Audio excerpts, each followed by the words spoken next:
Hi, guys. Welcome to the channel. Welcome to the Late Show with your host, Lord Hellespont V. Guys, welcome to the channel dedicated to the passion of horology. Welcome to Untimely Meditations. We're going to talk today about chronographs. What is the best chronograph that you can get at different price segments at $5,000 US dollars, at 10, at 15, at 25K and plus. So we're going to go through each one of these options, and we're going to also take into consideration what we can get at list price, what is actually available, what is out there, and what can be acquired also in the secondary market, right? So we'll start at the $5,000 price range. I think I actually have some of the usual suspects, but also some interesting options as well.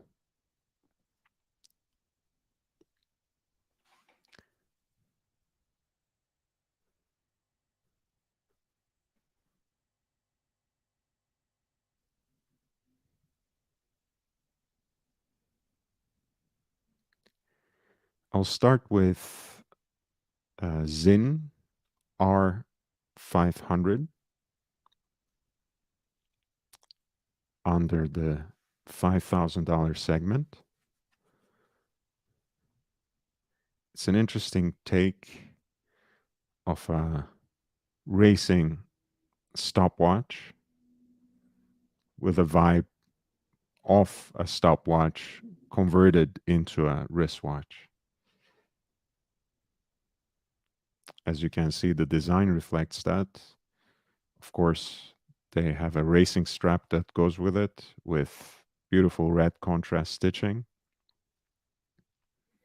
I believe it's a limited edition, so it may be a little more difficult to acquire than the average Zin, limited to 300 pieces.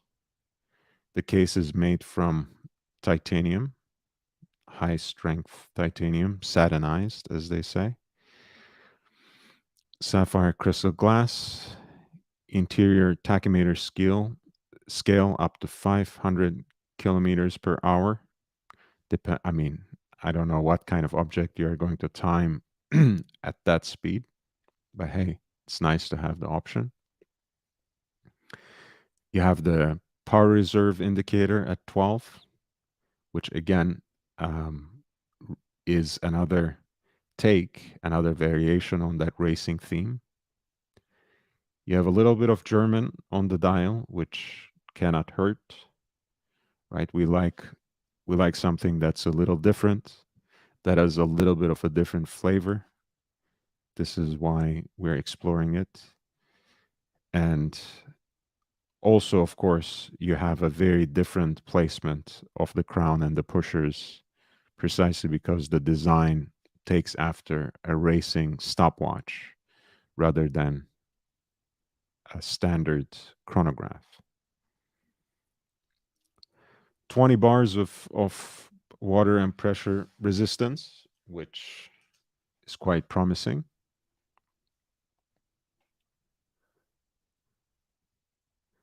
And it is based on a very common but robust and reliable movement, which is the Valjoux 7750, which you will find probably very often at this price range, right? If you're looking for a chronograph that has a retail price under 5K, under even 7,500 in certain brands, chances are, if you peek into it, if you consider some of the details, you are going to find Valjoux 7750, which is again a very respectable automatic caliber, a workhorse, so to speak. Hey, the original OC is here. Feel free to jump on. You're always welcome. GB Vol, nice to see you. Mr. Sky Dweller, as always, pulled up his chair. Get settled. Make yourself comfortable. I made the mistake earlier of smoking a cigar, which seems to have taken my voice away a little bit.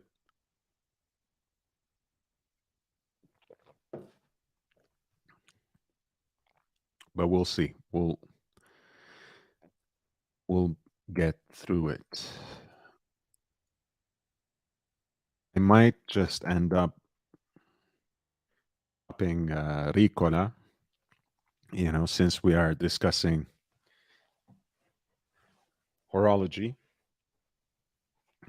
Well, at this moment, we are not discussing Swiss horology, but a lot of the pieces that we will bring up will be from Switzerland. We can get some extra help from some Swiss lozenges or Swiss cough drops. Sky Dweller says, LOL, but you feel relaxed. I'm very relaxed. Yeah. That's one of the great things about, smoking a nice cigar or having a nice dram, getting a glass of your favorite wine, having a nice dinner, coming back from happy hour. At least you're relaxed. Some of the inhibitions are gone and you just get into it. You're vibing. Victor M, great topic. Many chronos in the 5 to 10K range get overshadowed by the speedy. I can't I can't disagree. I can't disagree. Of course we will be pursuing some of the options. Of course we will be looking into the alternatives, but I think any discussion of a chronograph in that price range has to take into account the Moonwatch or some version of the Speedy, of the Speedmaster. Pardon me. XR Money. Zin will teach a man an important lesson, why the imprisoned man dreams. I learned it after I bought my first Zin. All right. Um, I'll try to. Hmm. I'm guessing this is an attempt at humor, XR Money, in which case it's pretty funny. But if you think Zin is a little limiting, um, I would say they actually offer quite quite a reliable alternative at many different price levels, and they offer a very, I won't say unique, but at least a different design language to most of what is out there. And I chose this chronograph specifically because it offers something different. It steps outside of the box just a little bit. And I'm sure you'll say, I agree. Yes. That love it, man. I love you, XR Money. Thank you for being here. Eddie Fu, Breguet Type 20. But of course, guys, I was in the Breguet boutique today a little earlier. Um, you see where my lunch hour goes. And I don't know if this is true or not, but not only were they sold out of their Type 20s, but in fact, they basically told me that it's not coming back anytime soon. Now, I'm not sure if that's true or not. Um, but I was a little distraught. All they had was basically um, type 21 and 22. And for the most part, in precious metal too, I have to say. But if you go into the secondary market, of course, right around 5K, I do like just the standard model. No frills, no nonsense, no date. So not the transatlantique, as they put it, that has actually a date opening at 6 o'clock, but the good old school Type 20 in steel on its stainless steel bracelet, which you can, of course, replace with a strap of your own. Breguet itself has very good form-fitting leather bands that sit flush at the case, so that can always be an option. That is something that you can consider. I guess this guy comes without one of the pushers. Never mind that. But with Type 20, of course, we have an heritage chronograph that has its own design, um, that that has been offered, of course, by a number of different brands. Of course, uh, as far as I know, when you go into the vintage, Breitling itself has a Type 20. It's a very classical aviation related, aviation inspired chronograph, and I think it's really a beautiful piece of design. And the great thing is, in the secondary market, you can actually get a lot of great deals. Right, you have the transatlantic here, um, from a seller in Japan that has, of course, that added date function. It has its full stainless steel bracelet, and it's priced just right, just under 5K. And you have another one that's priced around 4,500. Again, the transatlantic with the date opening right there on a nice leather strap. Of course, that those coin edge flanks are quite beautiful. The domed crystal, the rotating bezel.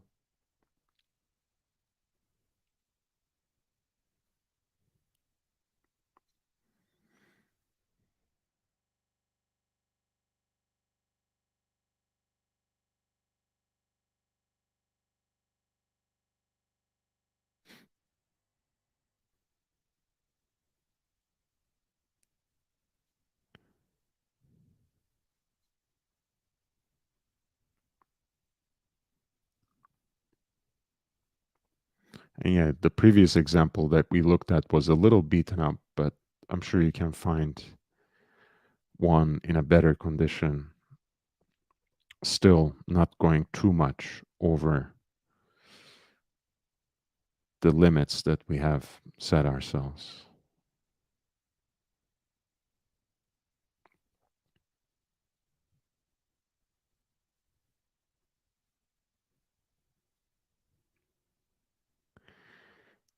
Lone Snake says, glad to hear that you had a nice time and enjoyed a nice cigar. Sometimes we get caught up in the grind and don't treat ourselves as frequently as we should. Please upvote. Hey, I agree. I agree. Sometimes it's nice to get a little bit of time for self care, which of course, some might disagree, right? After all, smoking tobacco and related products is also, in a way, inflicting self harm too. But I think smoking a nice cigar at a leisurely pace, in good company, in the right environment, certainly is a good way of taking care of oneself too. Aussie Expat says, super busy tonight, but stopping by to throw you a view and an upvote. Hey, I appreciate you, Ozzy. Um, you're always great. You have been a great supporter of this channel, and I really, really, really appreciate it. Thank you for the upvote.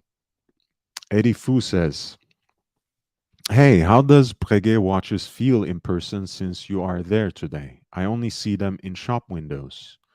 Looks stunning. Would you put them in Lange quality or not close?"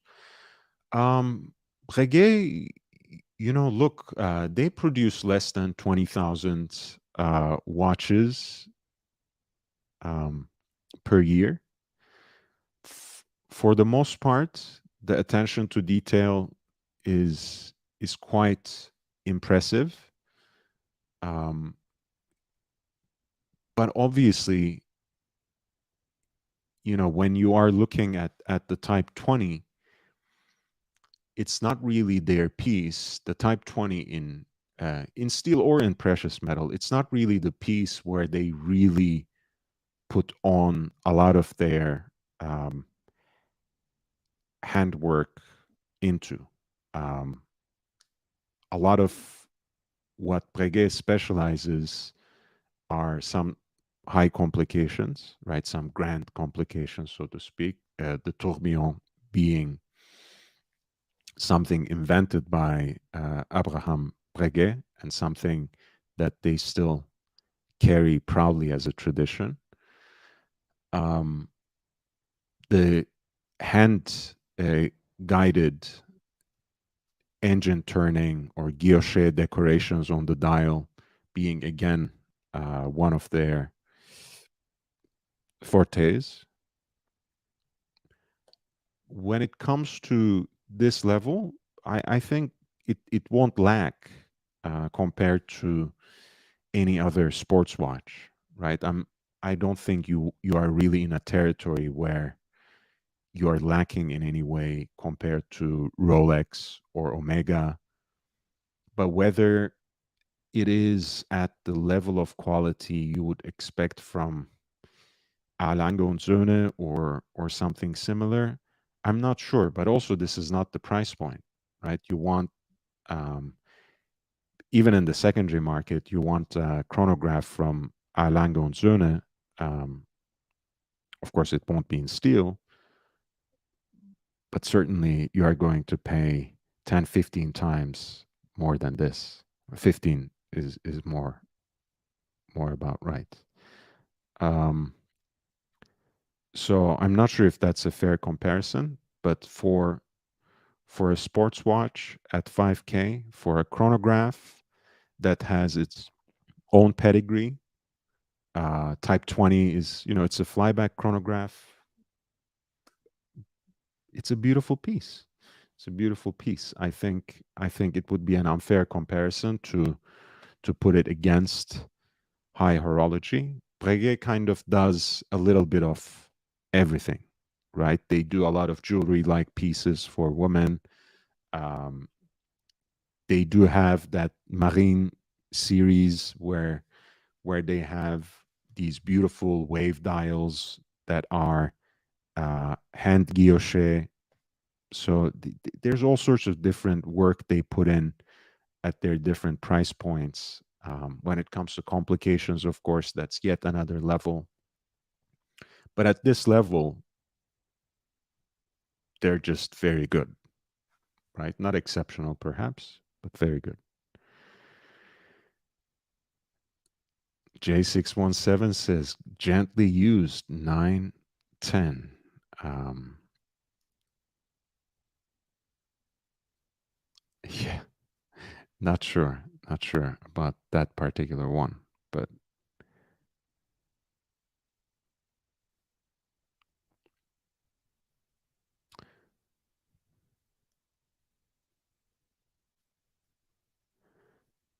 I mean, again, in either case, this is a very good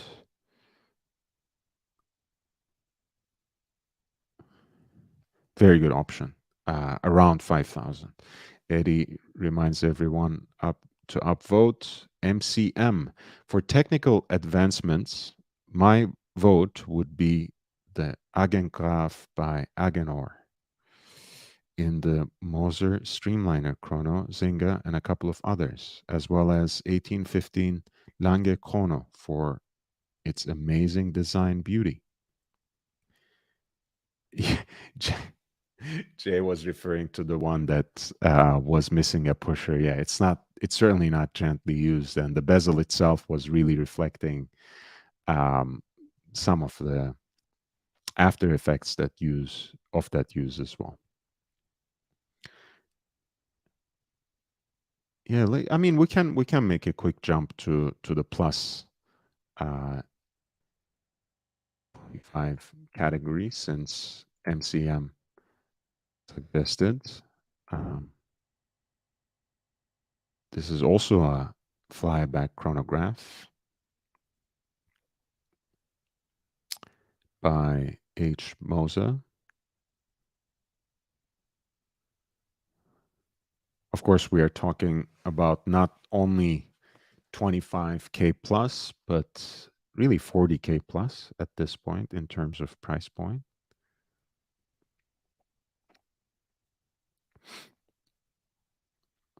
54 hours of power reserve.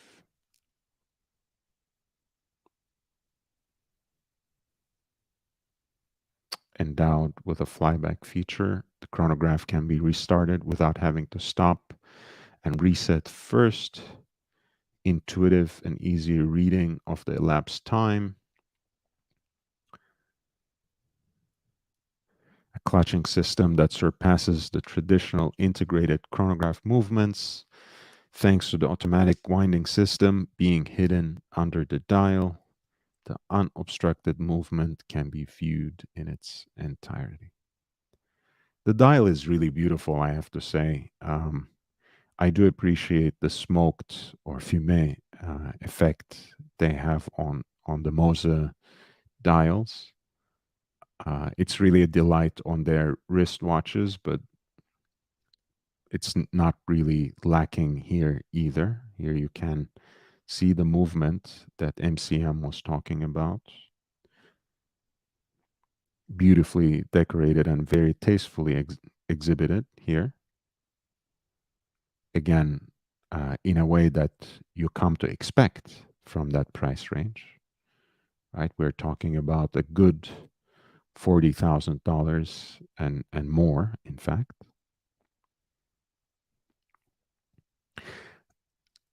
I'm not really a streamliner person, honestly. I I don't really like the case shape or the bracelet, but those are aesthetic concerns.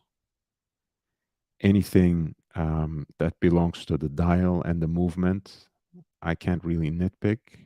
But when it comes to the design of the watch, I'm not really with it, so to speak. This is a very interesting chronograph, and again, something that breaks the mold a little bit, right? It's a different kind of reading. It's not just a 2 register or a 3 register chronograph laid out in some shape or form, but something that brings a different design to the table. Dennis K, hey, welcome. Good evening to you as well, and thank you for reminding everyone to upvote. 1815 Lange Chrono. I will actually take a moment here because one of the reasons I was a little delayed, that extra 10 minutes um, after 8, is because found I found this in my mailbox. So finally, they've sent me the catalog.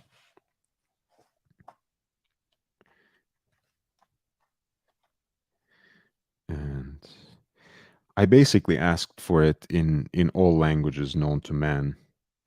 the German one perhaps arrived first. Who knows? Maybe they will send the other ones too, or we'll simply say that one is enough. We'll see.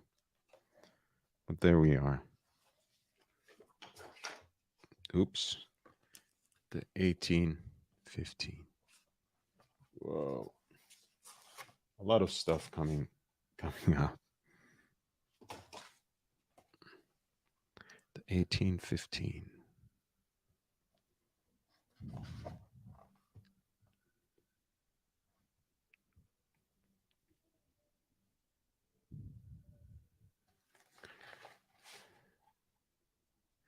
Of course, that it comes with, there's a white gold boutique edition,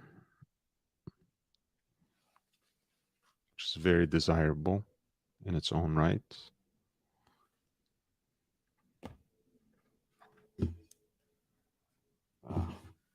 I can't clear the, but yeah, this is the white gold boutique edition with the white dial. They have white gold with the black dial, pink gold with the white dial, and pink gold with the black dial. And in this case, and I want to pull up the pictures from the website because I just can't seem to put it together. Hopefully they'll have the movement there.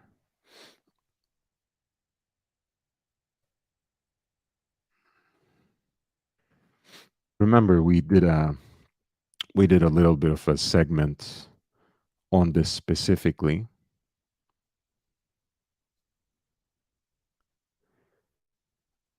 Comparing 1815 and the Datograph. And as you remember, 1815 is basically more streamlined, more classical,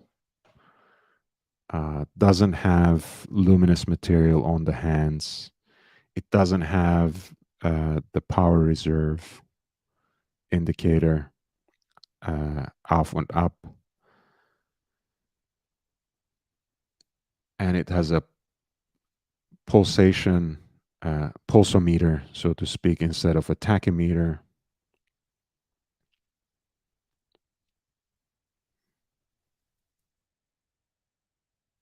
So more of a piece of classically elegant design, as opposed to the Datograph, which screams a little louder as a watch that is a Lange und Söhne through and through,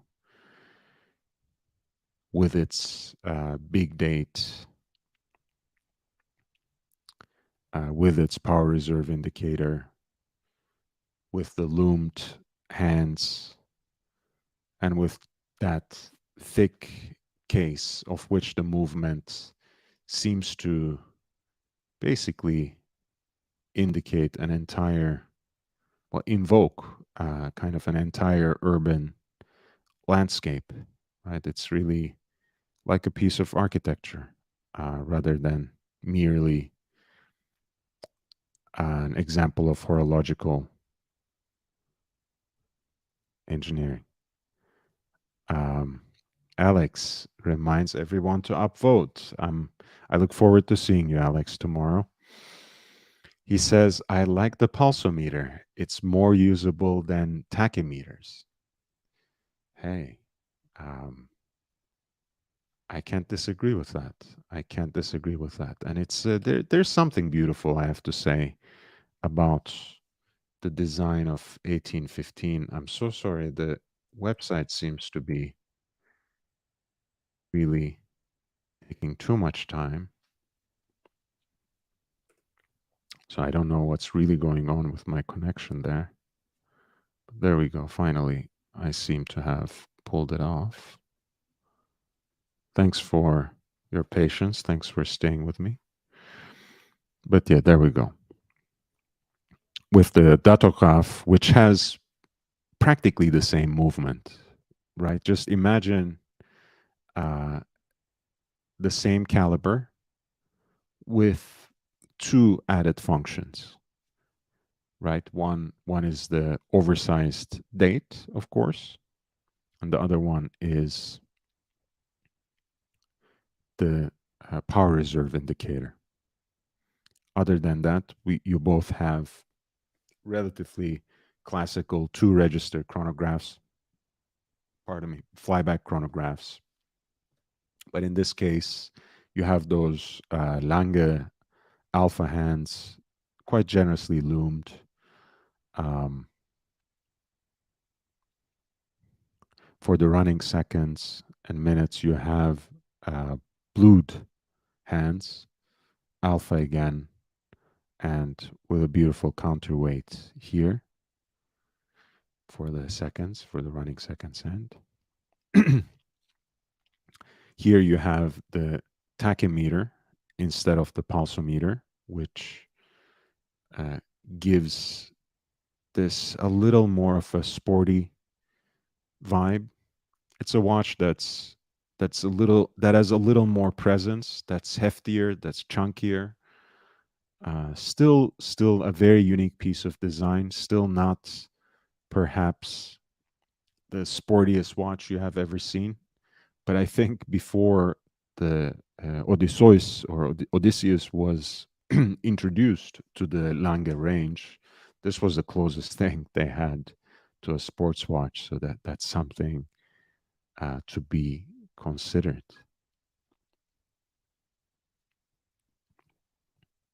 Yes, so if you look at this at any rate, you have the L951.6 as the caliber in the datograph up and down, whereas at 1815 you basically have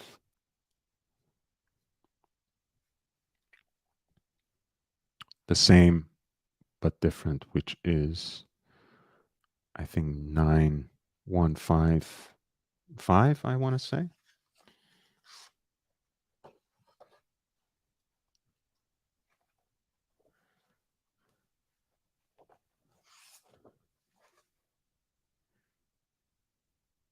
Yes, 9515.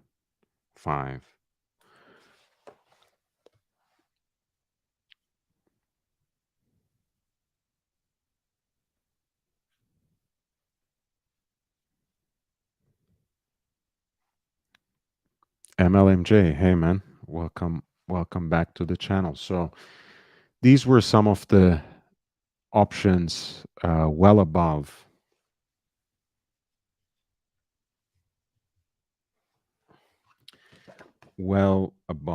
25K.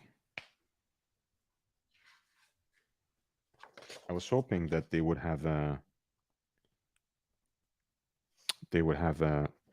price list here, but I can pull that up from my cell phone. By the way, Alex, you can yes, I think that time is great.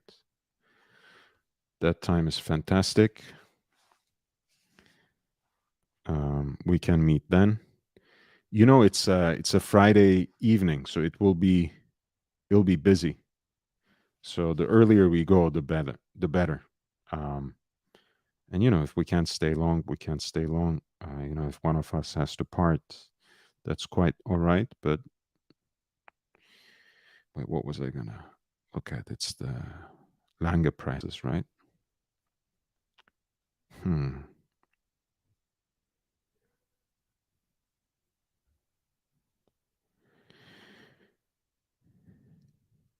Because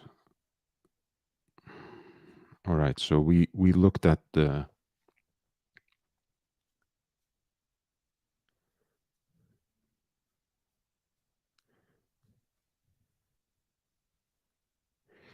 we looked at 1815 chronograph, and that was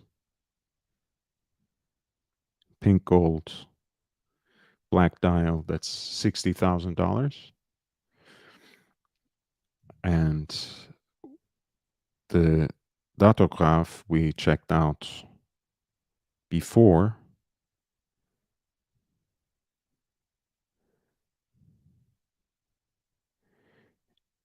in the pink gold black, it's $82,000, 82,100, and in the platinum it's hundreds $106,100. So the price difference is steep, especially if you're looking at something for with white metal. Um, but Datograph is a very unique watch, whereas 1815 is a high horological, classically designed, beautiful two-register chronograph with a pulsation meter around it, which can prove to be more useful, as Alex said. MLMJ, welcome back to the channel. Margin call. Good evening, man. Lange is so good. I completely agree. It's really a different breed. Um, that's why I was responding to Eddie's question in such a gingerly way, because um, it just wouldn't be a fair comparison to put up Type 20 against, say, 1815 as a chronograph, right? Not fair to Lange, not fair to Breguet, because Breguet Type 20, especially, hey, even when it was available at the boutique, I think it was like the retail price last time for this simplest model on the leather strap, I think was like $8,000. Um, so you're comparing an $8,000 watch to $60,000. The attention to detail is just not going to be the same. And as we have talked about it before, the value that you put onto a watch has a lot to do with the emotions attached to it, with the stories that you relate to it, but also at some level that um,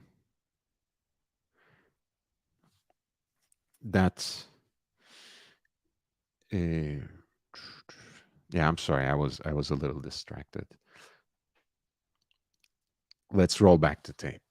So I was saying that even at the retail price, when they still had Type 20 at the Breguet boutiques, it retailed, I think, somewhere around $8,000 with the leather strap. The last time I've seen it, maybe just a tiny bit more with the full steel bracelet. And even at that price point, I think it's a good deal. But in the secondary markets, as Eddie reminded us once more, it it is one of the best deals that you can find in terms of chronographs with their own heritage and with their own pedigree. Um, and you know, they it comes in this very unique presentation box as well, the Type 20, as a lot of other Breguet pieces do.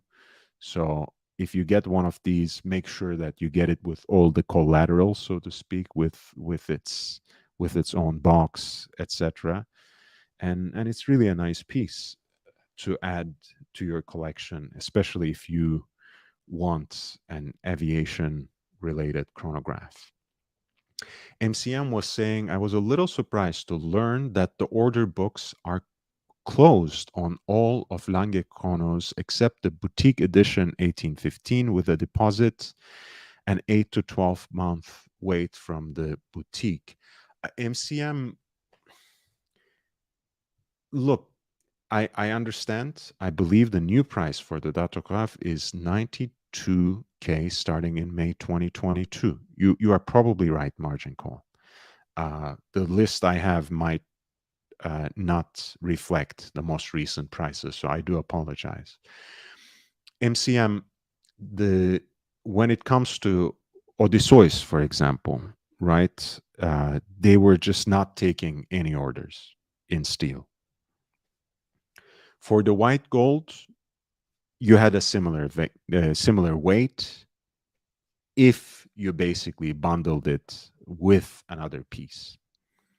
Um, they had a pink gold Langa one they could already sell to me, already at hand. For anything else, I mean, I was really looking for a white gold one. I wasn't burning to make an immediate purchase, but that was my preference. For that, they said again, you have to put in a deposit, a third of the list price, um,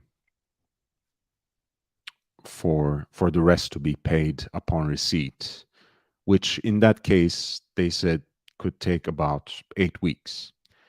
Um, but yes, they have a few models in their roster, in their lineup, that are simply not available because they have wait lists that would last them years and years. After all, they produce less than 6,000 watches, more realistically 5,500, maybe even less because of the pandemic when you average it out. But at least they can promise to deliver uh, if they are willing to take a deposit. I think that's still slightly better than some of the other brands out there. Margin call, yes. Messaging matters. Um, it is a little sad, but what can we do? We will talk about watches, man. I prefer talking about watches. I like watches. Nothing else really matters on this YouTube space. Jeff Lane, great information. Thank you, man. It's nice to have you on board. Nice to have you here. Wristwatchholic says 8 to 12 months might be actual production time for the piece you ordered. Uh, possibly, possibly. GD says great show. Upvote, guys. Hey, thank you, man. Thanks for being here. Margin Call says, spoke with a friend of mine today who is a gray market dealer. He informed me that Lange is the only watchmaker that is seeing rising prices in the gray market. Um, Margin, that's something that I have been myself observing over the last year or so. Um, it wasn't too long ago where you could pick up a very decent example of a Lange one in your choice of metal, easily around 20 to 24K. And now you're really looking for 26, 27 to $31,000. And that again, it's not their most basic model, of course, but it's their iconic watch. It's their flagship design.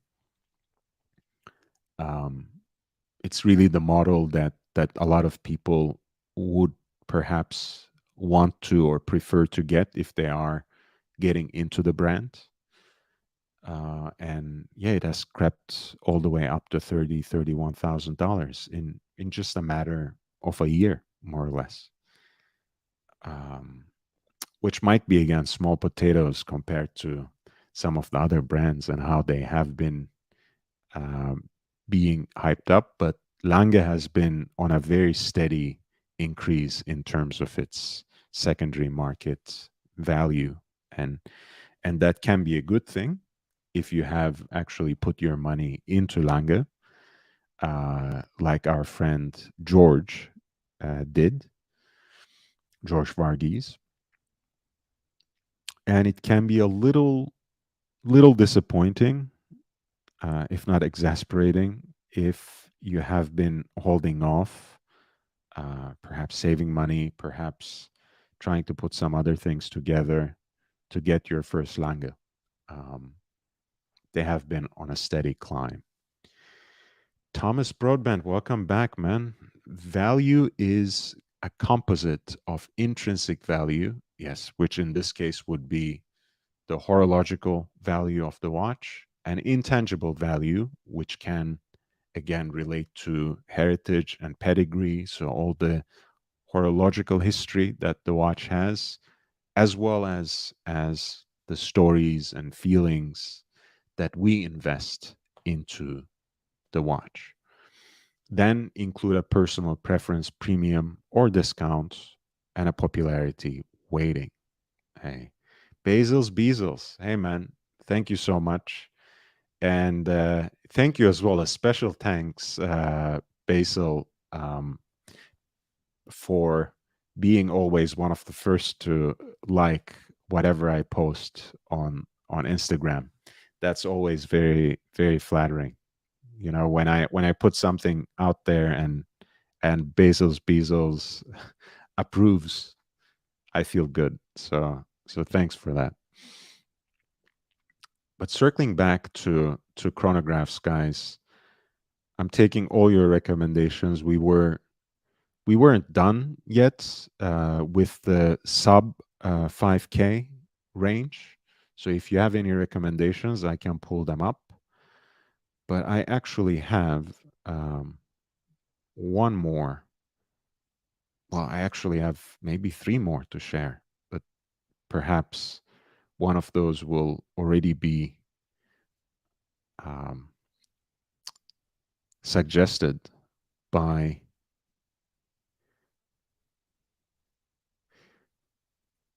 the audience. Once again, I'm trying to choose something that might not be so commonly and habitually suggested. And this is one example that I came up with. Longines Avigation, big I. Um, I find that pun or word a little gimmicky, but hey, I guess it's some mix of aviation and navigation. But one thing that I really appreciate about it is of course these variously sized registers. I think that's a very cool design element. Again, you have the aesthetics of, you have the time honored aesthetics of an aviation related chronograph. Um, the mostly black aesthetic that combines really well with a nice leather strap.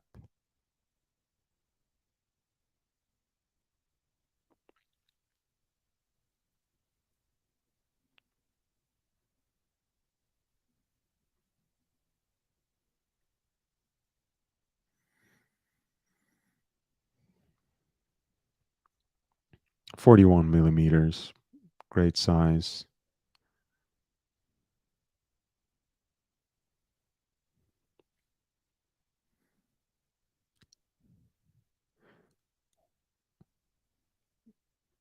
You know, no, your run of the mill chronograph, water resistant, which is not too much. Chunky at about 14.5 millimeters. A column wheel chronograph.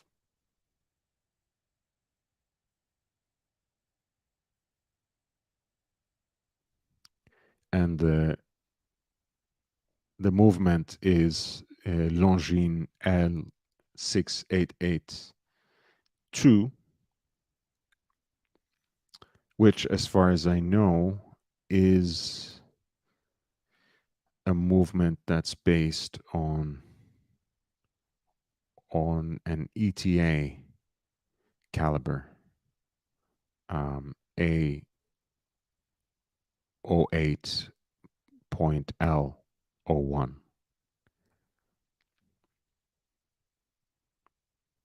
I think Omega uses this caliber as well in some of their um, Speedmaster racing options, which is something that we looked at in yesterday's program.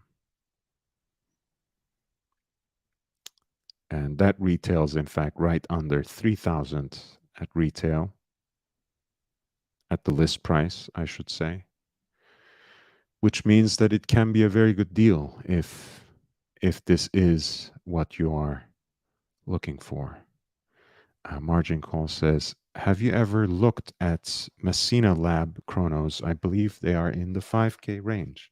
I have not, but that's a good suggestion, Margin Call. So we will we'll look. Messaging Matters agrees with me. Avigation name is cringeworthy, but not a deal breaker, I guess. Yeah. Um,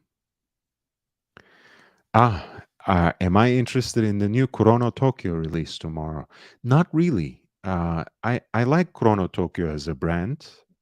Um, Not surprisingly, I like their Chrono releases a little more.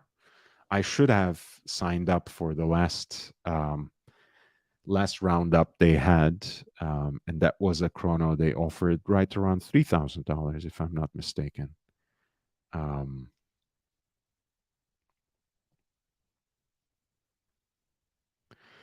is there any Rolex Daytona stainless steel or two-tone that I would consider good value?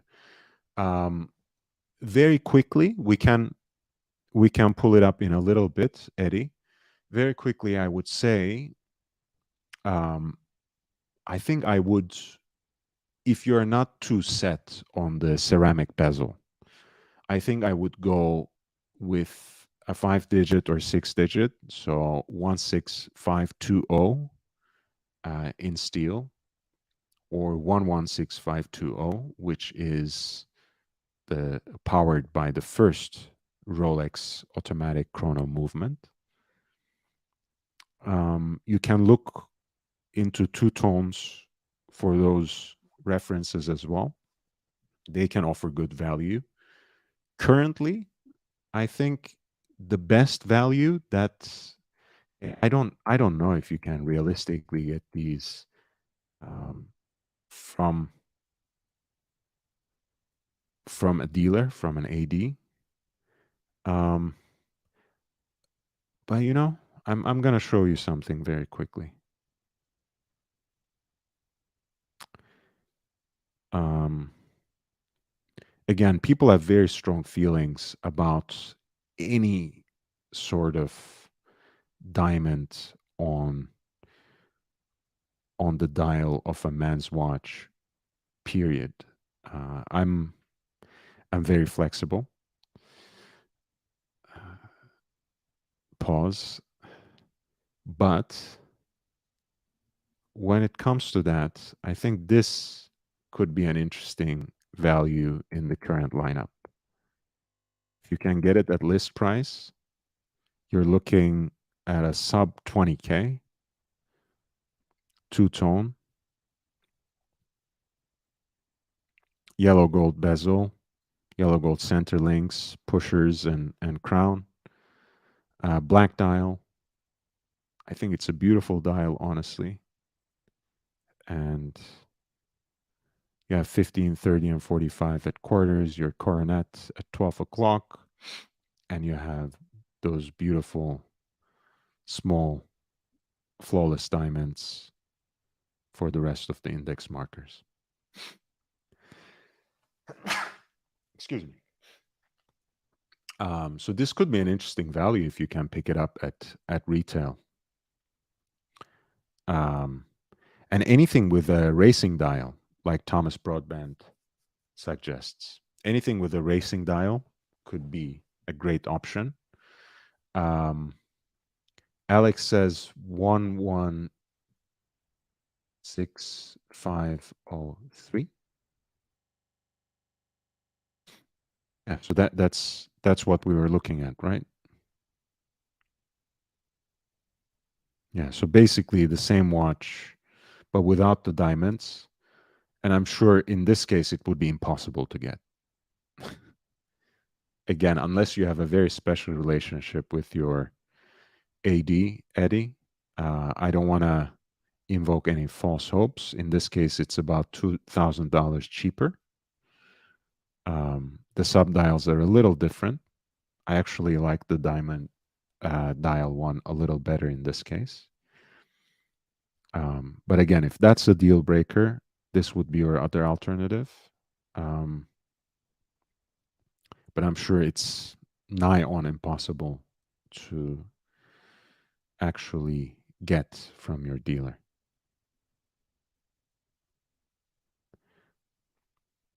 Gonna go back margin call to your Messina lab recommendation and Thomas's Blancpain Le Mans chrono flyback. Let's see. Yes, Eddie. Yes, I think it's a beautiful watch. It's a beautiful watch, um, and which is not a bad um, thing. Of course, it does remind me of my friend JB's Daytona on Oysterflex, which is a very similar dial, but of course that's executed fully in yellow gold. So it has a yellow gold case and yellow gold clasp as well. Margin Call says, read an interesting story regarding how Rolex purchases their diamonds. In essence, they're more exclusive than Harry Winston.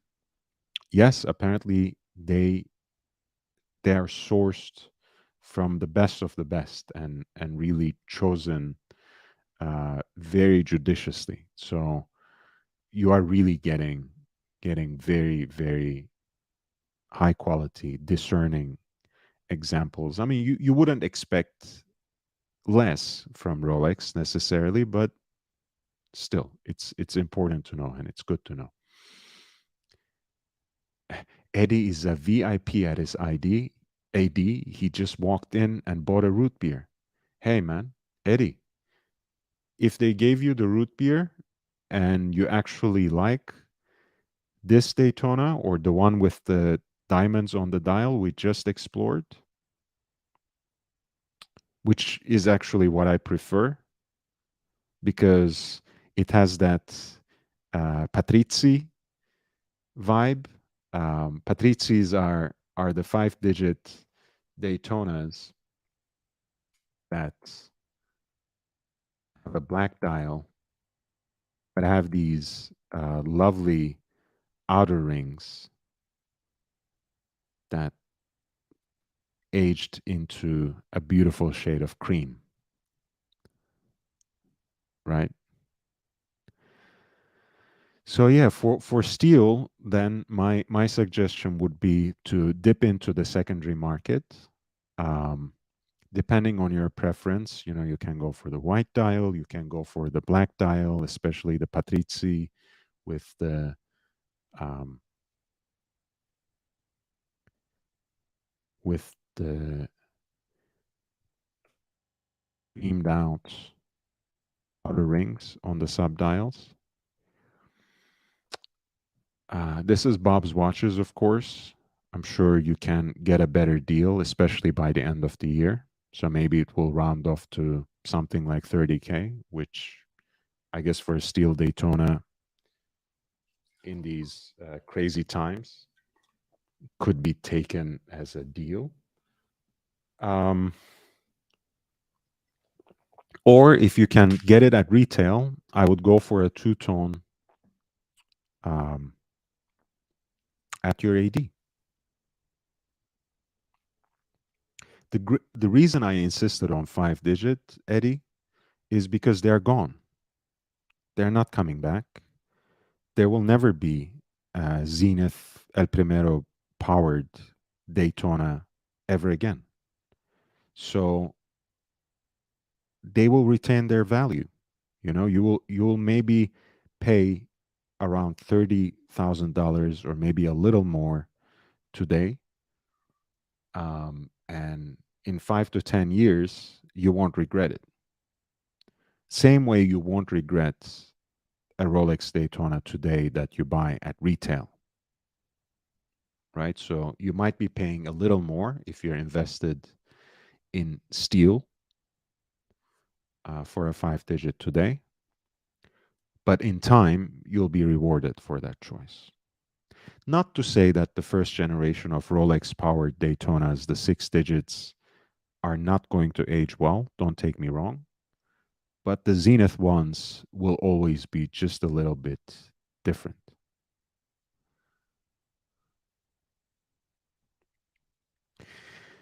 Tony the Analog says the ADs in Australia can get you the diamond dial Daytona in two-tone in about 6 months, even if you have no relationship. It's not a high piece, but it's still a Daytona. Yeah, I actually I like it. I don't know if I told you guys this story, but I was in a Southern California dealer, and one of their exhibition only pieces was actually that exact diamond dial two-tone Daytona. And when I asked to try it on, they basically said, but it has diamonds on the dial. And I didn't want to be a smartass and say like, well, not that it's for sale anyway, but they basically had it in the case, right? And it wasn't the 1010 dummy model. It was just something that they were holding in the case for the right buyer. So, in fact, you might even, you know, get one at sight, possibly. Stranger things have happened. So, uh, like Eddie walking into his AD and buying a root beer.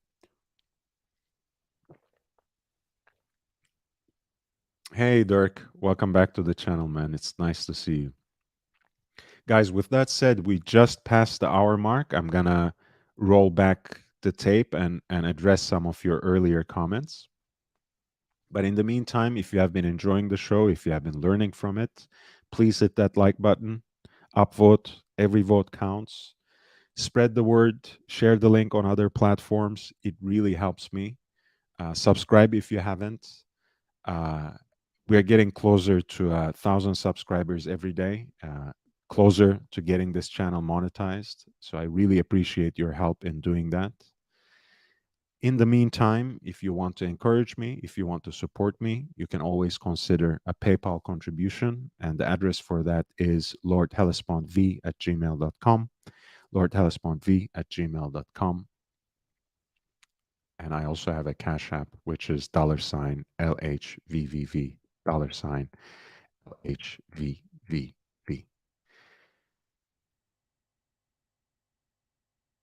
Coming right back, this was the first chat that I missed, Messina Lab Chrono.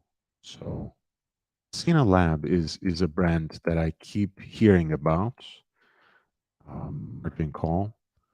You will have to educate me on it. I know absolutely nothing about this brand. I'm guessing Uni Racer is their chrono. Is it?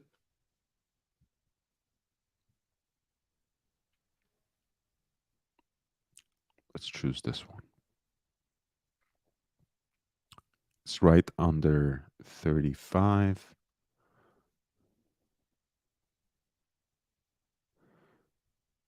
Yeah.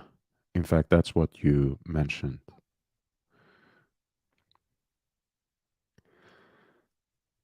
Again, I like the asymmetric subdials. It's a nice little quirk on the usual Panda layout here. They have chosen a beautiful strap. I'm not just saying it because I'm wearing basically the same color of strap myself today. Um, but I will have to hear from some of you in the audience about what kind of movement powers this watch. But when it comes to the design and price point, as a big eye chrono, it looks quite respectable.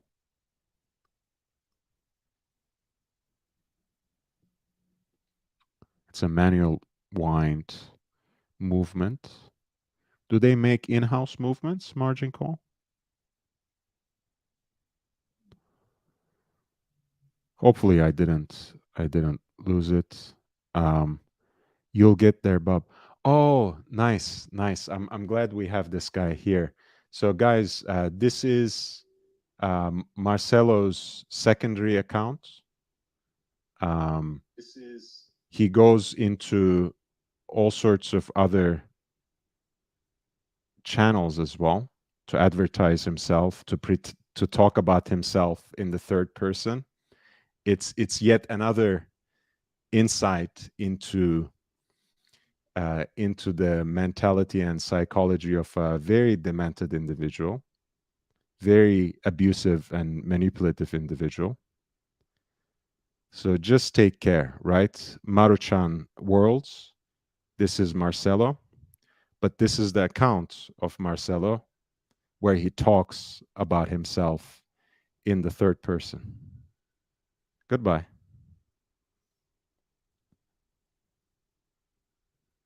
Wonderful.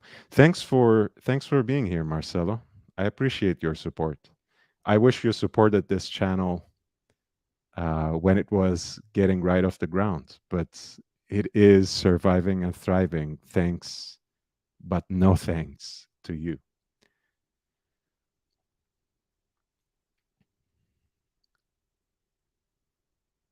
Eddie Fu says, "Great show. Thank you, thank you." And Dirk Diggler assures me that I will get there. MLMJ says, "LOL." J617 says, "WTF." Hey, look, I say all sorts of crazy shit, and it's not always appreciated, and it's not always appropriate. But at least I show my face, and you know who I am, right? I don't use any sock puppets and any other accounts. And certainly, if I'm using a troll account, I'm not talking about myself trying to seek plea. I've seen this guy in the dungeon a few days ago. I've seen this guy in Lex Report a few days ago, and he was talking about himself in the third person, saying he's in pain. He may have done a few wrong things, but we should really embrace him. What the hell? Like what is going on in your mind, man? Why don't you just take a step back, think about what you're doing once every so often. Bird brain. And yes, that is creepy indeed. Um, J617 says Daytonas are definitely holding, but the insane times have passed, in my opinion. I think I agree for the most part, Jay. That's why I wanted to direct them a little bit more to the 5 digit, because again, that's a time in the history of the automatic chronograph, in the history of the Rolex chronograph, that's very unique, and it's limited. 1988 to 2000, and now it's done forever, right? It's not gonna come back. I'm not saying that Rolex will never use another chronograph movement, another outsourced chronograph movement. Who knows? You know, these things are sometimes trends. They're not as fickle as fashion, but they do change. So who knows? Maybe 20 years from now, maybe the horological world will go back to a business model where the best will produce their best, right? There will be once again dedicated dial makers, dedicated case makers, dedicated caliber makers, right? Maybe, who knows? I can't speculate, or I can only speculate. But for now, the trend, and in fact, the established practice, is most certainly vertical integration, most certainly producing everything in house, or at least claiming to produce everything in house. So, in this day and age, where everyone is focused on in house movements, where do you go? You go to the Rolex that doesn't have an in house movement. It's still an hyped up model, but if you can get a good deal on a 5-digit Daytona Zenith, you have a winner in your hands for sure. Um, yeah, Messina Lab. I really don't know much about this brand, man. Margin call. Thank you for suggesting it. So without endorsing it, I will say uh, I like it as a design. I like the uh, big eye design that has only 2 registers in this case, unlike the Longines that I just showed. Um, I will let me do my own search very quickly on this SW510 is the see if I can come up with. Oh, it's a Celita. Okay, so this is powered by a Celita movement, 28,800 beats per hour, 62-hour power reserve. Yeah, again, a decent workhorse movement that they probably modified to their own purpose. This is 39 millimeters, so if you're looking for something that is a little smaller, this could be a good chronograph option.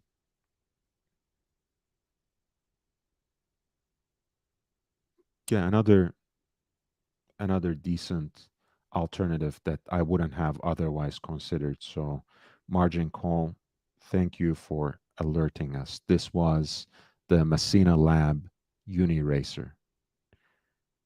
By the way, I also don't know how to even pronounce the name of that brand, so my apologies if I'm butchering it. The next one was suggested by Thomas, Blancpain Le Mans Chrono Flyback. Blancpain is, of course, a brand that we sometimes almost habitually associate with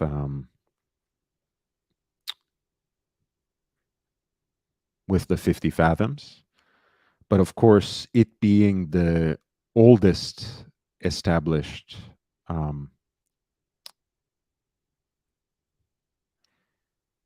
watch brand, of course, Vacheron Constantin has its own narrative when it comes to this,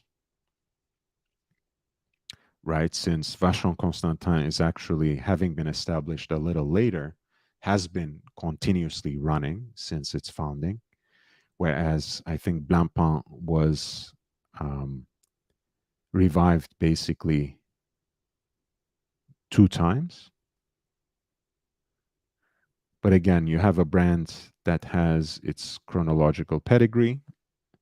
You have a brand that has a very distinct history of having produced um,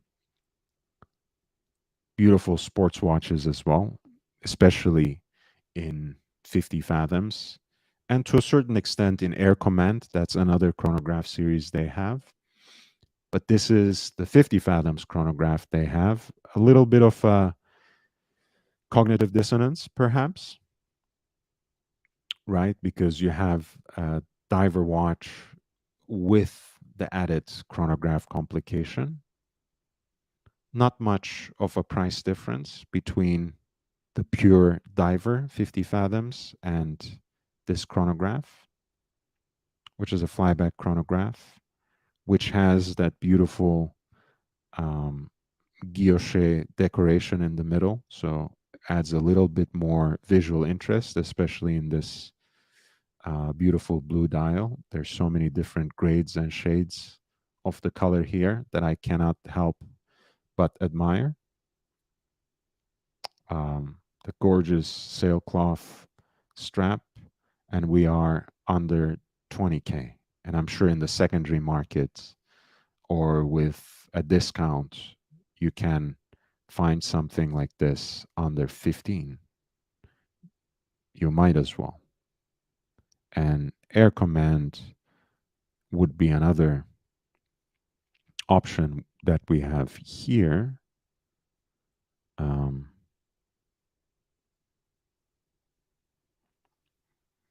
And again, this is a slightly more classical touch, right? You have the two subdials. Um, Again, beautiful piece of design. In this case, I think this is a little smaller than 50 fathoms chrono, because 50 fathoms chrono is probably 45. Yeah, 50 fathoms chrono is 45 millimeters, whereas here you have something that's again more classically proportioned at 42.5, two subdials, um, syringe hands, and titanium case. Again, that's a good detail. I'm increasingly warming up to titanium for a sports watch because I have everything in steel. So and my root beer, my vintage root beer in two tone. So I want something different, right? So if I'm not gonna go for precious metal, it needs to be still something different. And titanium seems a very, very interesting option because it's much more muted in a way. So it has a more rugged look, which you might consider sportier, if you will, depending on your taste. And here you are again, right under 20K.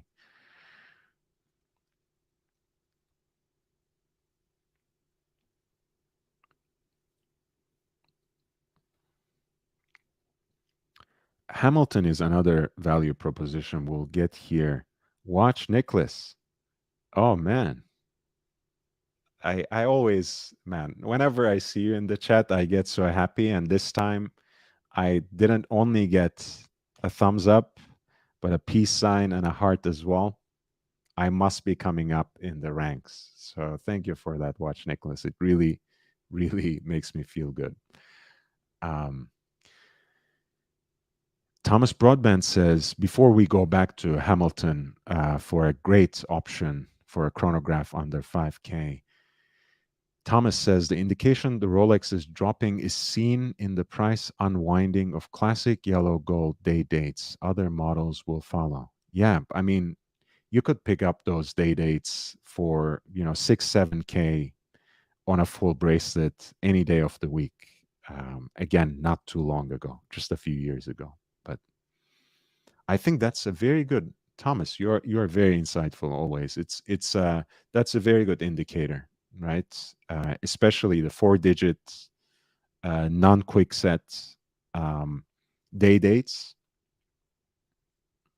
The more they are trending close to their scrap value, so to speak. I don't mean to be harsh, but it is what it is. Um, the more you can feel good about the other prices reflecting that particular drop or dip. Very, very insightful as always, Thomas. Thank you. J617 says that would be amazing if Rolex had to think and make a creative project. I feel like Tudor has more innovation these days. Hey, I think the best gauge for that, the best indicator for that, Jay, and this is something I keep bringing up um, more and more recently, it's, I mean, it's incredible that they are not making any effort whatsoever, right? That they are just using the same green box for every single model. They don't even care about the presentation of their watches, no matter how unique it is, right? Shouldn't you have something that's special when you get, let's say, a precious metal Daytona on an Oyster Flex? I mean, I don't deny it. You get a very special watch, and you get the privilege of getting something at retail, right? Buying a Rolex watch at retail. Watch Nicholas. This is the one he is suggesting. Has a air command chronograph from Blancpain. Has a 36 millimeter version for ladies. That is great. Unisex version. I would say yes.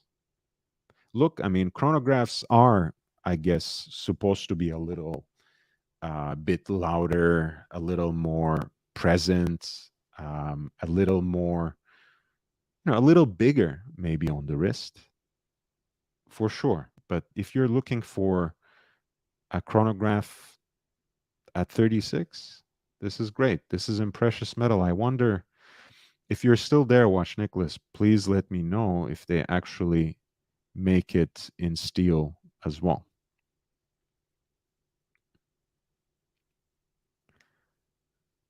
I think they might. Is this the steel version? Yeah. Yes. All right. And that's under 18K as well. It's interesting. Again, not they're not necessarily listed as a ladies version, more like a reduced size, I guess. But good to know. Good to know. That's out of the left field for sure.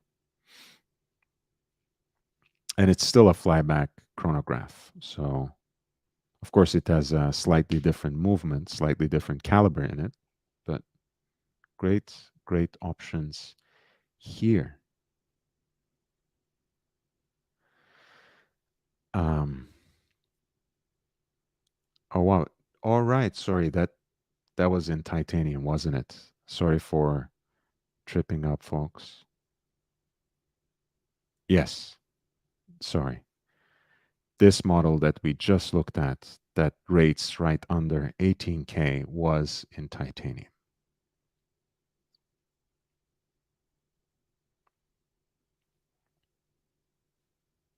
Beautiful piece.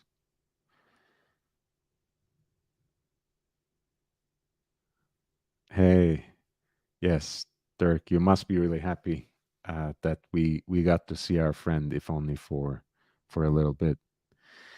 Um,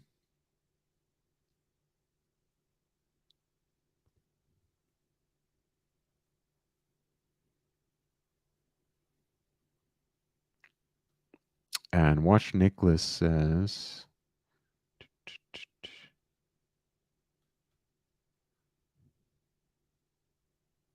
"Yeah, you have my support. Heart, have a great show. Thanks, man. Thank you for dropping by. Top 10 show today, Nicholas. Horology lover says, we need you to take down the backstabber. Hmm. There's no reason to take down anyone, man. They will continue to play their games behind the scenes. We have no need to deal with them.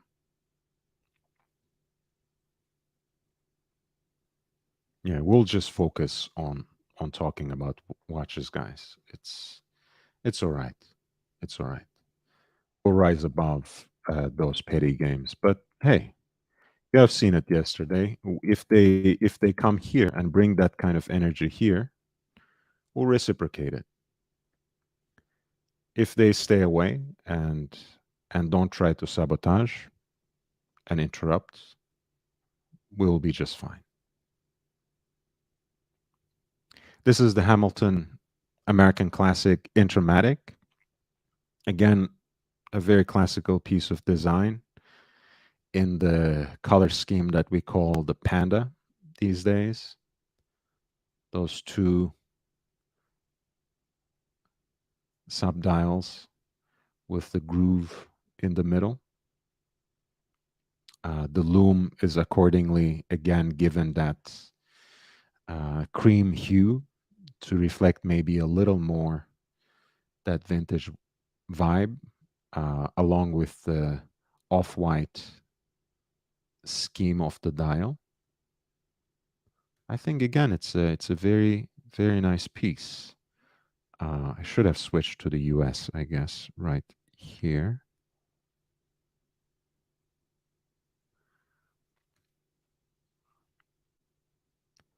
Hmm.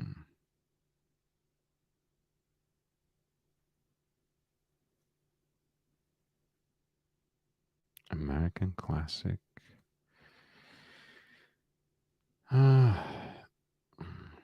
Where did it go now?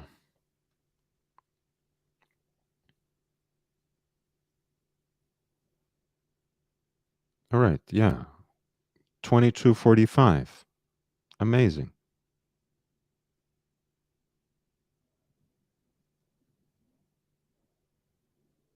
And it comes with a few different color schemes.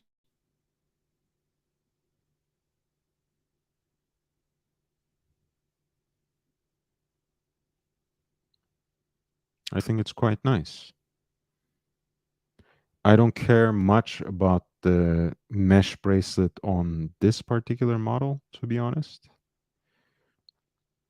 But hey, you can always change it out, and it's just $50 of an upcharge.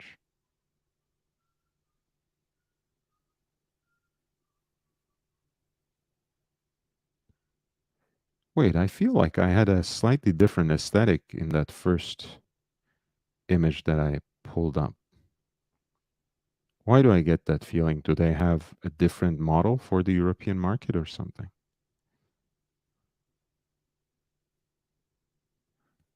Oh, this is H. Mm. So this is a slightly different model, in fact.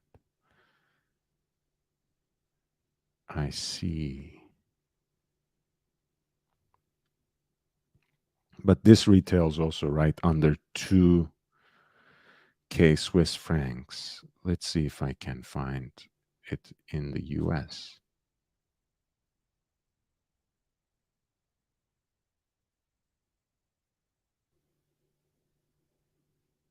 Hmm.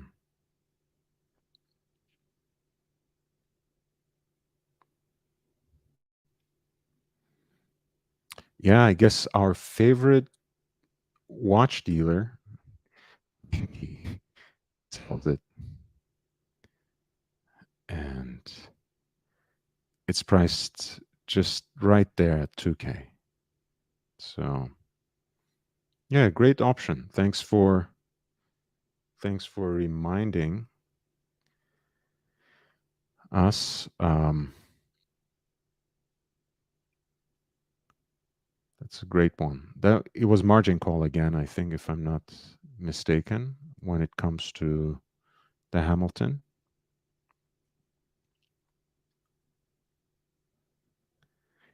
Yeah, in perspective, 20 years ago, it's a 450 watch. Yes. Dirk Diggler says that's a little high for Hamilton. I don't disagree. I don't disagree, but then again, the way watches have been creeping up at price. Hey, again, you have the standard fare. I think the movement in that too is either a 7750 or some version of 7750, maybe 7753, I think. Yeah, so it's look, I mean, there are other brands. We were just talking about Bremont a few days ago that they basically have a similar caliber or the same caliber um, at 2-3 times that price. How do you justify that? Hamilton, perhaps you can get a discount, you can find a deal in the secondary market, perhaps maybe you come across a pre-owned example on eBay or Chrono 24 and get a good deal on it. It's not too bad. The H is hand wound. Yes. Yes. Yes. So it's 7753 is basically the hand wound version, I'm assuming. Breitling Chronomat for that price. Can we get a Breitling Chronomat for 2K or under?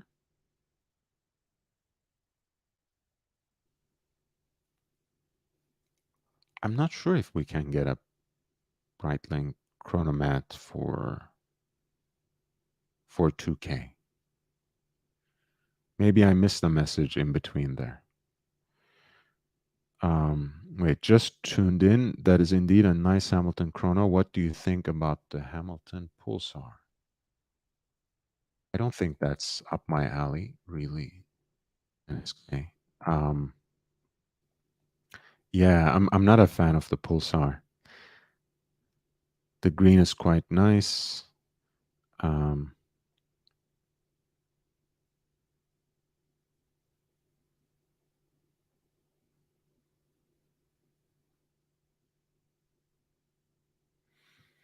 Watch Nicholas says, no animosity. We all love each other, but I love art. Thank you, man. Thank you. And again, we don't all need to love each other, but we don't need to hate either. I think that's a good way to put it. Thomas Broadband says, remember, the Rolex goal is to optimize revenue to fuel philanthropic activities, operational efficiencies, cost reduction to improve margins, ROI, ROC, and sales with the widest margins. The green color scheme for the automatic version of the Hamilton Chrono was quite nice as well. Thomas Broadband says Hamilton simple, cool. Bowser says no big deal, no big deal. I like this one. Nice piece. MLMJ says, well done on the sub 5K bracket. Actual watch talk that's not always about Rolex. I was reading through it, MLMJ. I thought you were gonna say, I'm so used to it. I thought you were gonna say, well done on the sub 5K bracket. Now, how about Rolex? I thought it was gonna be something like that. But yeah, thank you, man. We're just trying to change things up a little bit. Um, little costly, little costly. Sin, this is like 5 to 7 modern now, cheaper, older. I think Sin 104. Yeah, Sin 104 and Sin 55. We started actually with Zin. Um, Nicholas, it was the R500, right? That's that quirky stopwatch looking creature. I thought that could be an interesting way to change things up. Um, but yeah,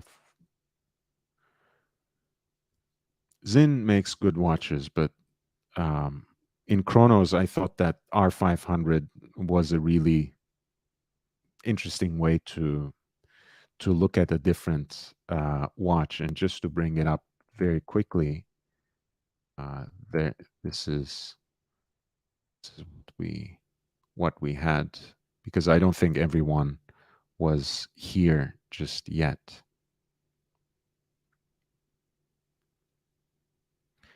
Yeah, I like how it is a unique piece of design.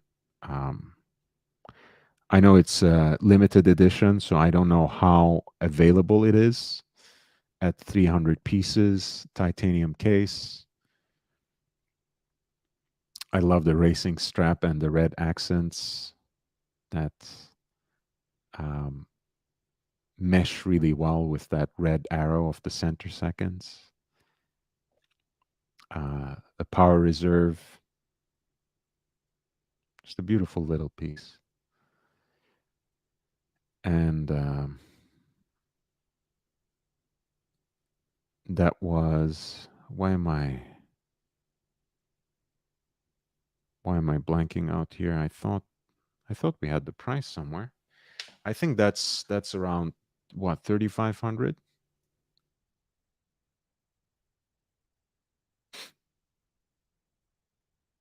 No, it's more like 45. Okay. Yeah, if you can find it, it's 45. I'm wondering, of course, since this is something that came out last year, I think it may be already discontinued.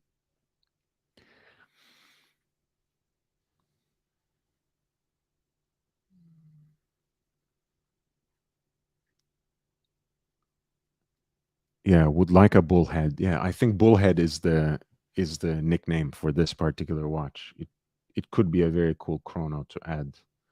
Um, Watch Nicholas says, "Hey man, it's okay. I was late myself to my own show, which usually starts at 7:30, but I needed to have a little bit of fun in the afternoon.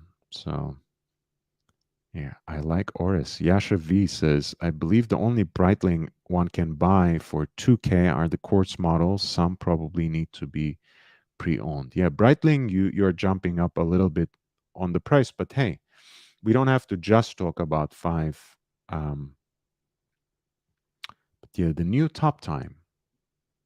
That's a Breitling. Let's see, Breitling top time. Um, okay, I don't know why I'm getting all of these things in some other currency. It is right under 5K, Breitling top time, even before the discount.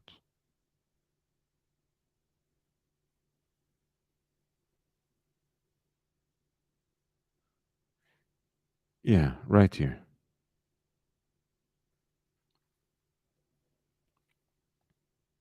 41, 3 bars of resistance, 14.2 millimeter thick, self winding, automatic, 2 days of power reserve approximately. It's a nice piece for under 5K.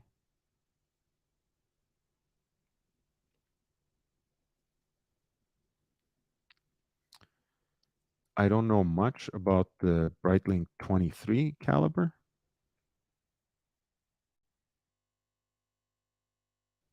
Oh, of course. Okay, it's an ETA caliber basically. It's the 7753. Vaju 7753.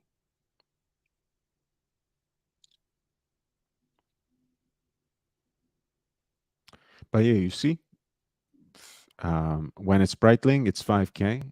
When it was Hamilton with the same caliber, it was 2K. So buyer beware, buyer take care, as one of my favorite YouTubers say. But it's a cool watch. I like it also um,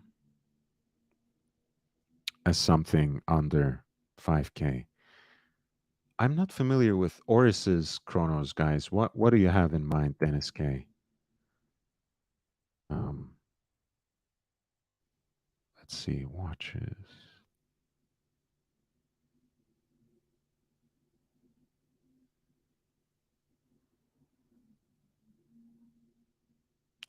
Do they? Does Oris has a chrono at that price range under 5K? Let's see. We can take a look. Discount all day. Uh, top time triumph is that collaboration they did with the motorbike brand, of course. That was a cool watch too, and it that's um, I think that's right over 5K, but maybe you can get a discount on it. Who knows? And it's powered by that same movement, Vaju 7753.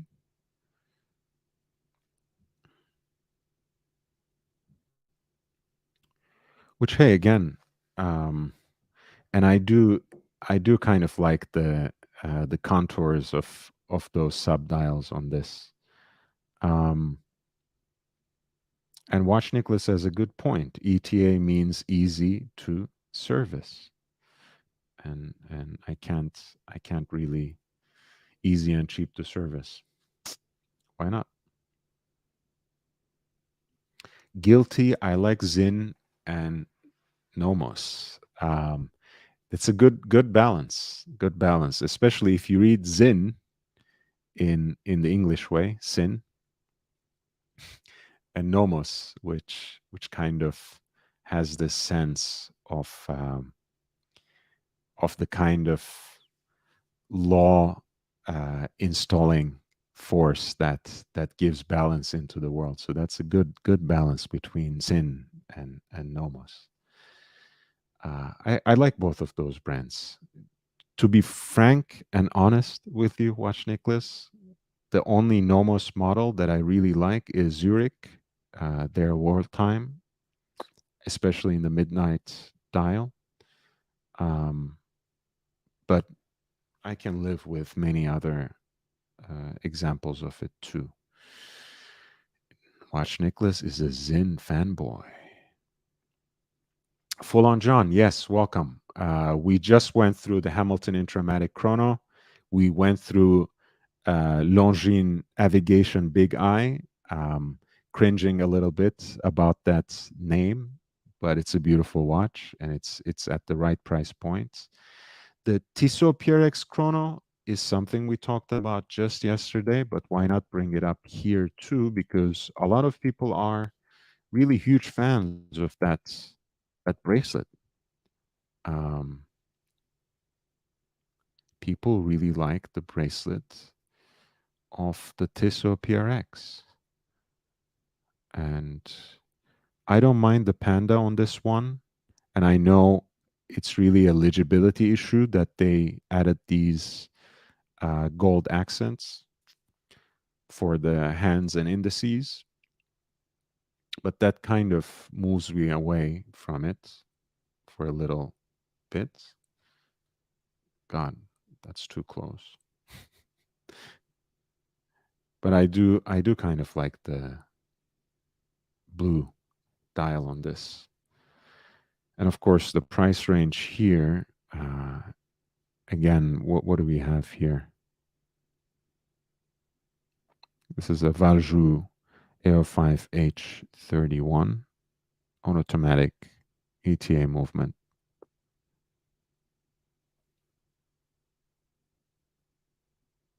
And that's a very good option, and that's under 2K as well.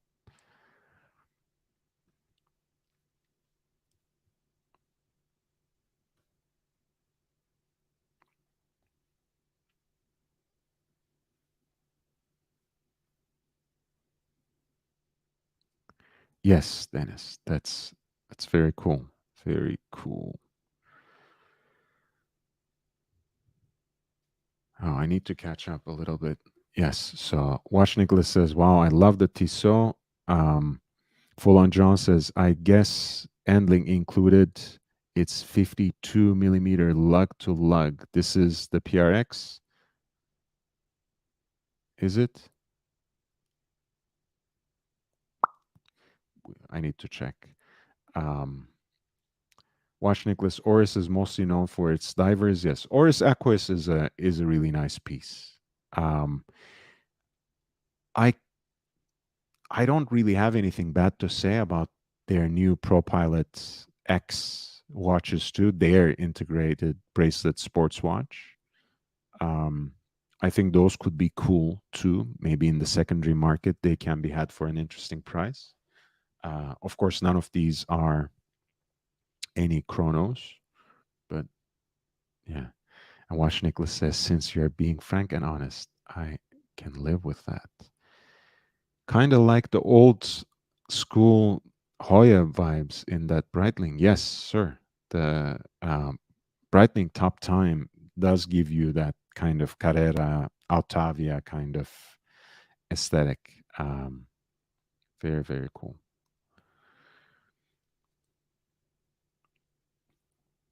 Yes, this is also a Valjoux ETA movement. Dennis K says, I don't think Oris has a chrono. Um, yeah, the PRX chrono, I mean, again, people love the bracelet. I have not yet tried it. I was supposed to go um, to an event at Feldmar yesterday.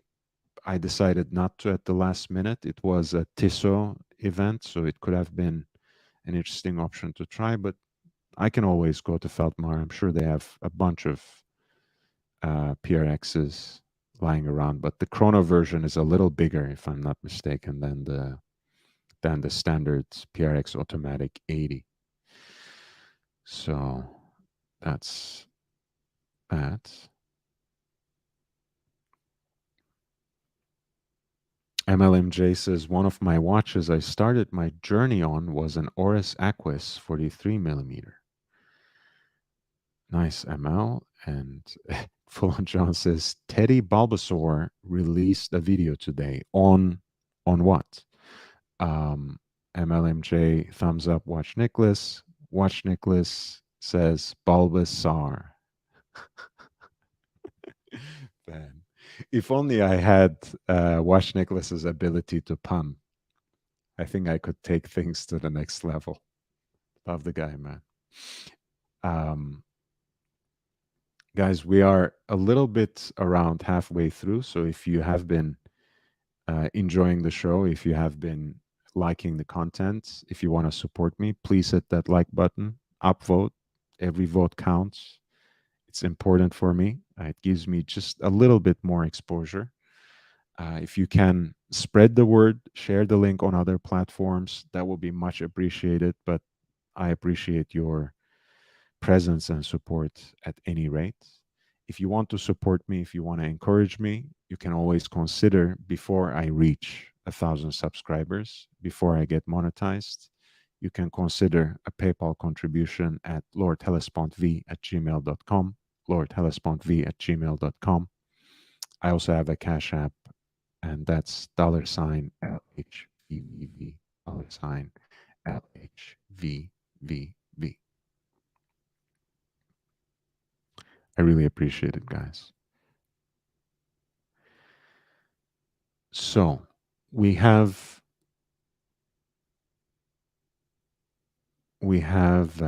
considered quite a bit of examples. Tsar Nicholas is of course that's entirely fitting. Hey, Saint Nicholas is the saint of repentant thieves. So he has a real calling. He has a real calling there. Dennis K says, MLMJ, do you still have the Oris? I found it a little heavy. That could be interesting. So not to shut the door on sub 5K chronographs, do we have recommendations for other segments? Maybe up to 10, up to 15?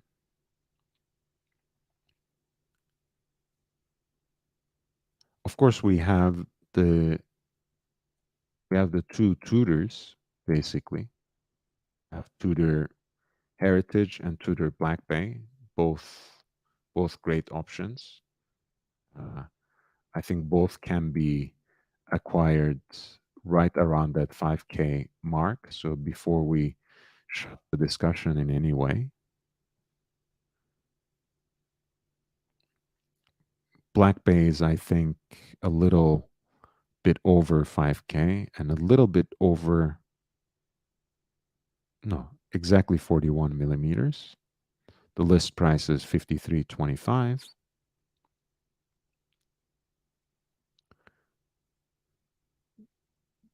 This could be a nice option.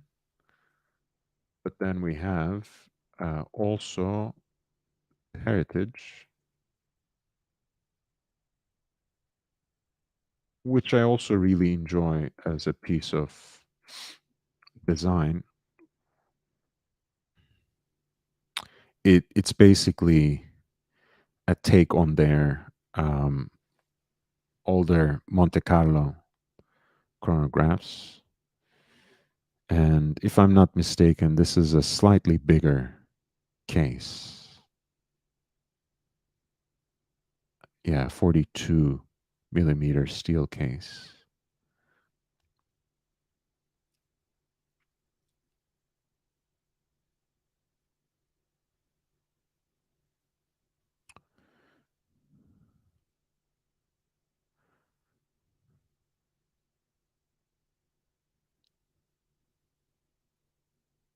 Those could be both interesting options as well. Broadband says the Tissot will serve some well. Yes, we were just considering the Tissot PRX chronograph, the new ones.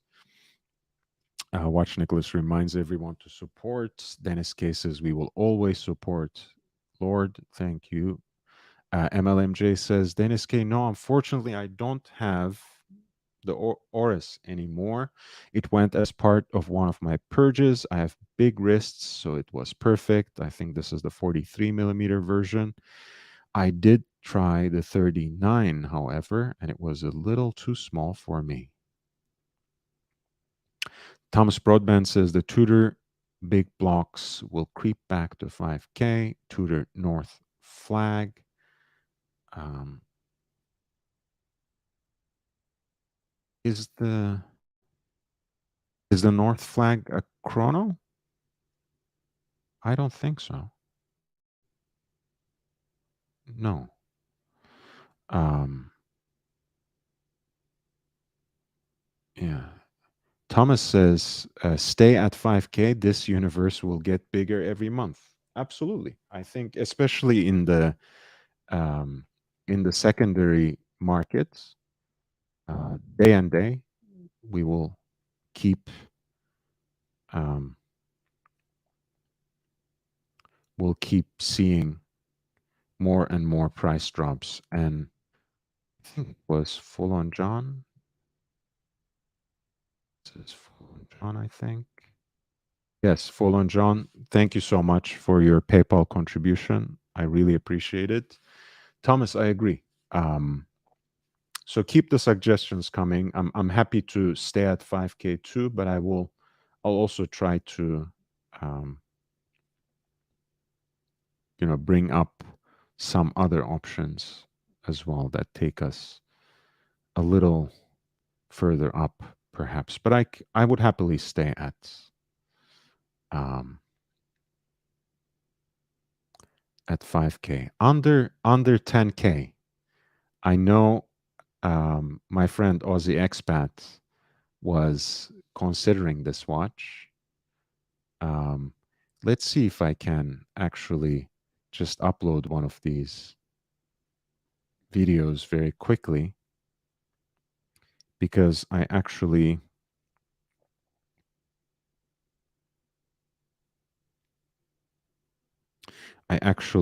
was in the IWC boutique as well today, in addition to Breguet and Breitling too. So let's see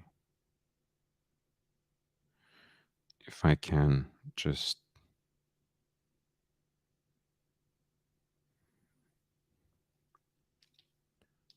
upload this.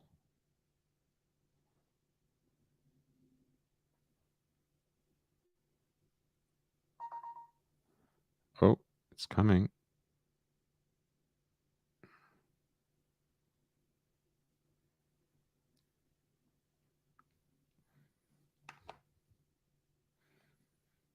Ah, indulge my hairy arms, gentlemen.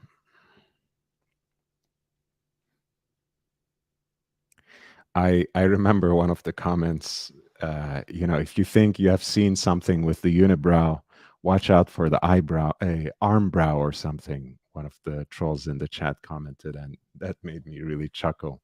But yes, especially the arm brow is quite heavy, guys. So there you go.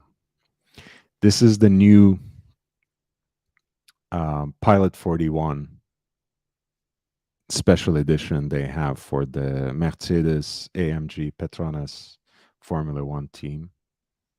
I think it's gorgeous in titanium, just right. Um, as much as I started getting fed up with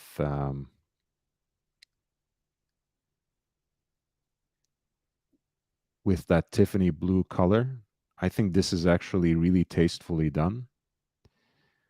I think it's much more interesting execution of it than having an entire dial on it. And it's really a sweet watch. And I wasn't expecting to enjoy this particular strap, um, but it's cool. And of course, it comes with the um, the rubber strap as well.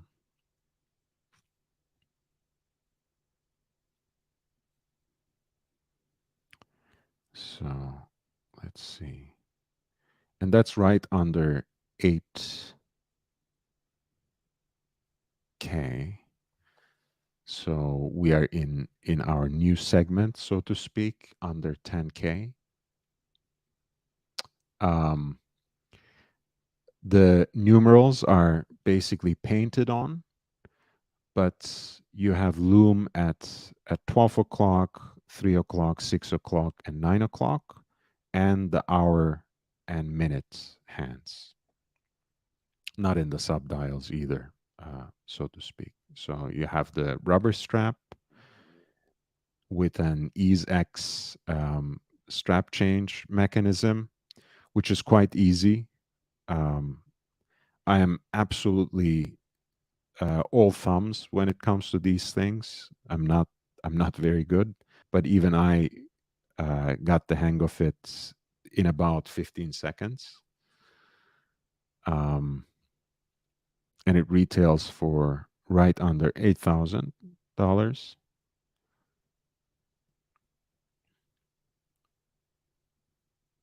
Quite a nice movement. You know, respectable water resistance. Uh, it's a very chunky watch, right? It's smaller than what you may be used to otherwise from from IWC.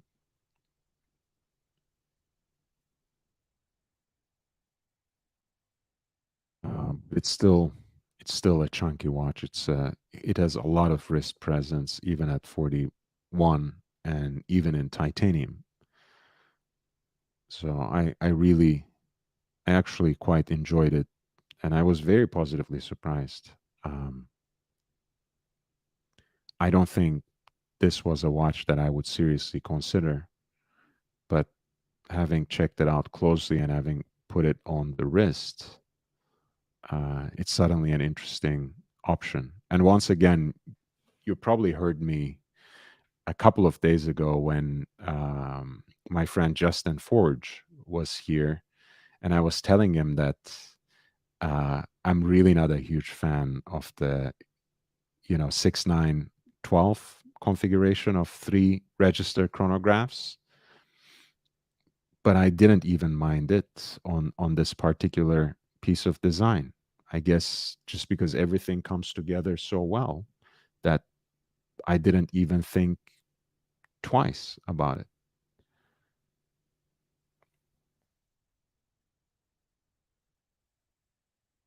And keeping time says it's a great watch, even better for a Mercedes fan. Yes, absolutely. I mean, this could be actually a fantastic watch for a Lewis Hamilton fan, for a Mercedes fan, for a Formula One fan.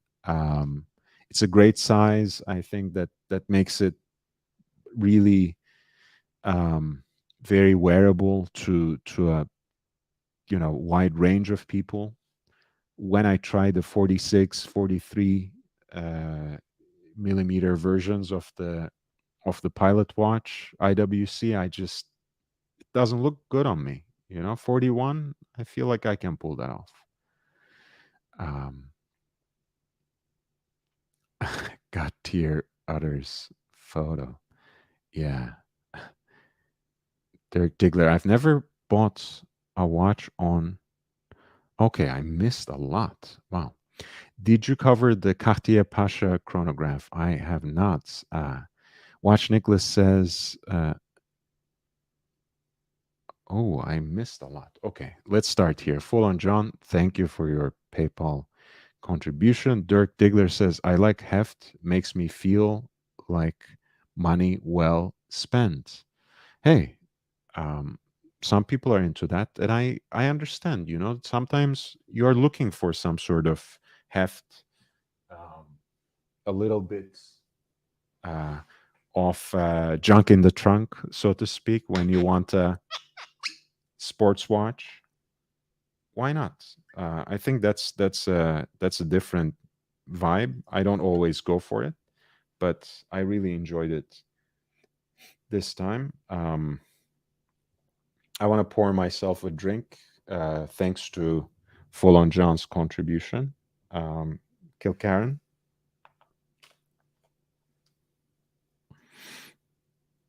Kilcarran 12. It's a Campbelltown dram.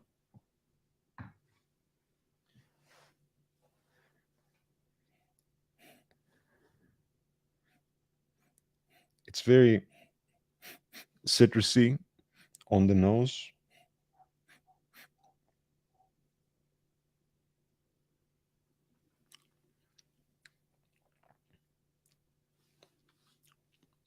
A little fruity. Has like maybe like a digestive biscuit aftertaste. It's an interesting malt, and I needed something sweeter today than my usual Isla, the Artbeck 10 that I keep drinking lately. God tier others. How about a Tudor 79733N? I think we covered that, no? Did we? No, we did not, but that's once again, that's not a chronograph.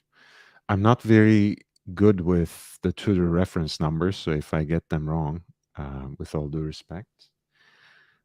Watch Nicholas says original OC. I hope all is well with yours. Yes, absolutely. OC, I know one of your family members was on the mend, so I hope they are feeling much better now. Dirk Diggler says, do you guys mostly buy your watches while on vacation? I've never bought on vacation. Dirk Diggler says, I mostly buy on vacation. Okay. Cartier Pasha chronograph, we'll go back to it. Watch Nicholas says, I buy when I have money. I don't have money on vacation, Dirk. I think that's a good way to put it, right? You already spent quite a bit of money to go on a vacation, and maybe that's the end of your means. Yeah, I've never bought a watch on vacation. I do tend to frequent brothels and ADs on vacation. Yes. Highbrow, lowbrow.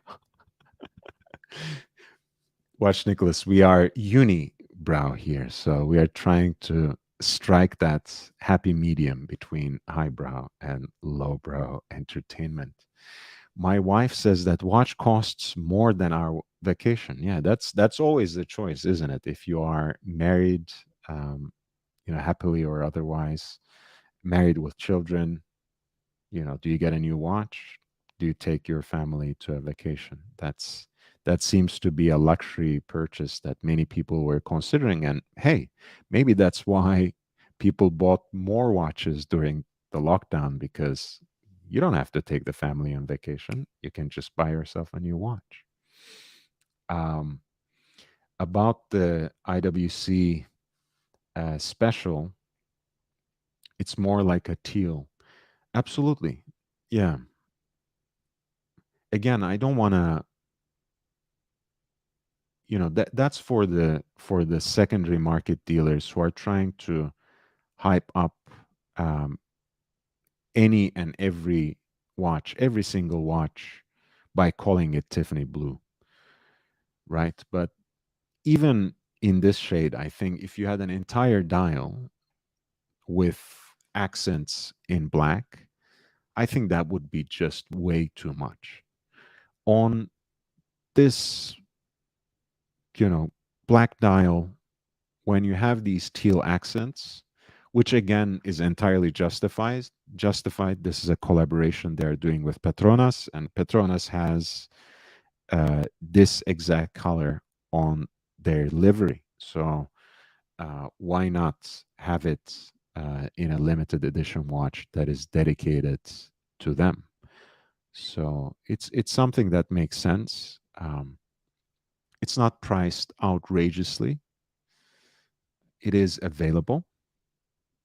Um, I think you basically have to pay in full in the boutique, but they do get it for you um, quite reliably, and I think relatively fast as well.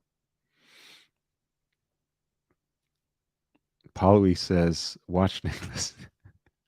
I know you're joking, but obviously, the power dynamic goes the other way, right?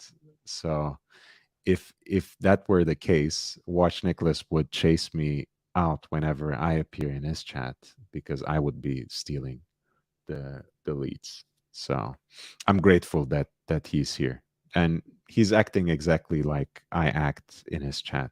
Contributing to the conversation, um, staying focused on the topic at hand.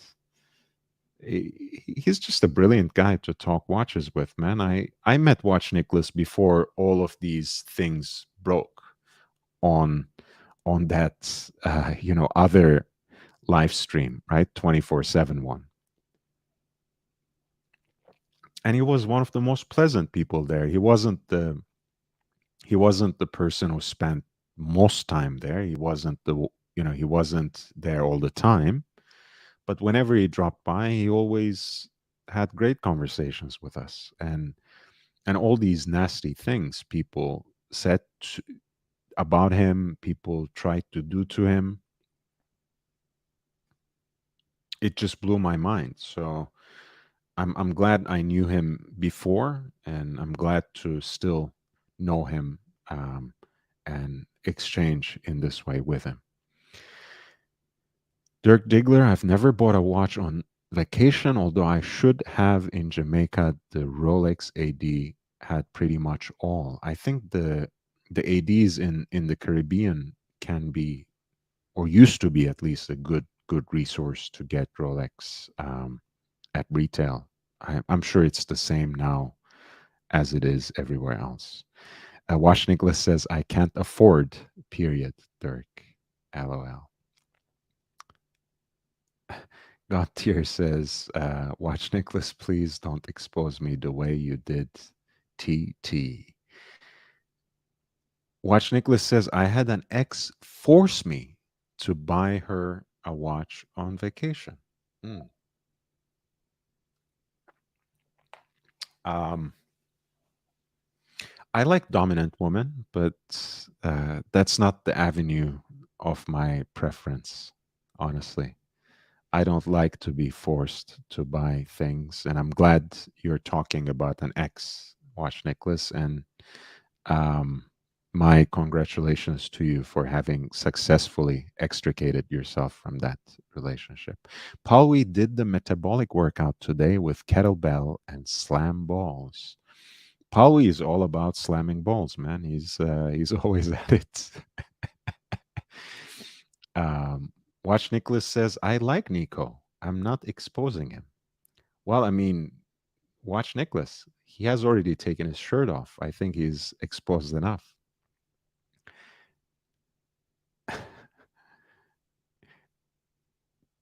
Did you take it back after you broke up? Dirk Diggler asks Watch Nicholas. And what did you exchange for the watch? Peeping Time says. MLMJ says too much green, maybe. Yeah, green, teal, uh, robin's egg, whatever you want to call this, or duck's egg. Um, it's maybe you might say too much. I mean, you can put it on a very nice um, black leather strap as well, and that could be a cool option too. Right. See, I do like to expose my own breasticles, though. Feel free, you can too. Hey, you're really turning me on there, Gautier, others. So I might just take my shirt off very soon and make myself comfortable. Dirk Diggler says, yeah, because I've taken a month off. Uh, Dirt Diggler, that was the Rolex 80 a few years ago in Jamaica before the waitlist situation. I should have bought all the steel sports then and became a gray market dealer. Hey, man, if we could go back in time, I'm sure we would do any number of things. And Watch Nicholas says, if I could, I would have. I so would have. Peeping Time says, it's a great watch, even better for a Mercedes fan. Let me try to catch up. When you call it duck egg rather than Tiffany, it really puts into perspective how it's a fashion color and becomes outdated. Oh, I mean, if I can achieve that very easily, uh, mission accomplished. I will completely do it. Dirk Diggler says, I would have taken her to Invicta and tell her this was the best and call it a day. MLMJ says, bought the exit Daniel Wellington. She was so happy with it. Dirk Diggler, they acted they acted like they did not know who he was or was the only one that went on the line for you in public. Um, I thought he was doing the right thing. That's it. You know, that's our connection. Watch Nicholas and I, that's the connection we have. We don't know each other outside of this platform, except for a few conversations we had on panels and messaging each other back and forth. And we each believe in the other. So that's about it. And I thought I was standing up for a righteous person, and I would do it all over again. This is a bold look for sure. Absolutely. I think the Tiffany Patek looks terrible now. Look, I'm not sure if it looks terrible, and if I put it like this, probably people think that I'm hating. Um, but the Patek Nautilus 5711, that's limited edition for Tiffany. I think that's a beautiful woman's watch.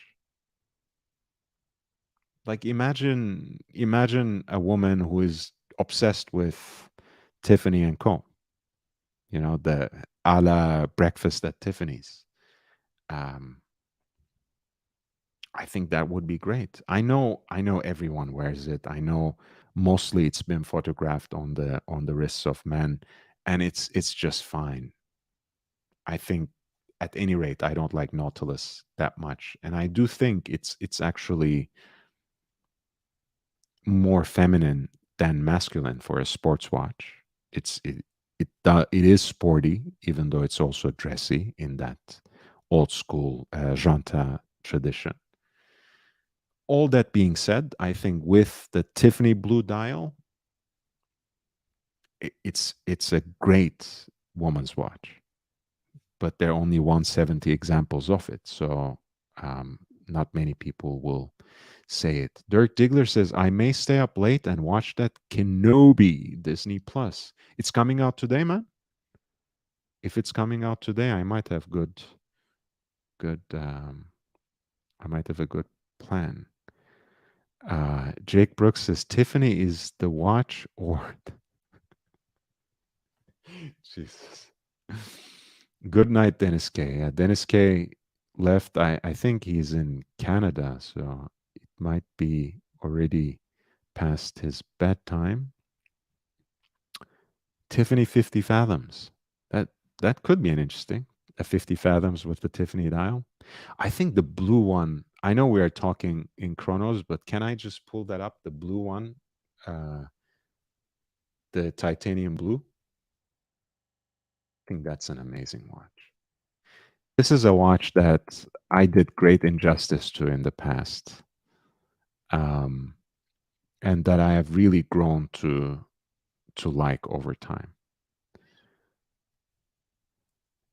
You know, because it's just a lesson in humility once every so often that you need to you need to learn. And in my case, it was one, I had to read more and learn more about the history of this watch, about how Jean-Jacques Fichter came up with it in the early 50s.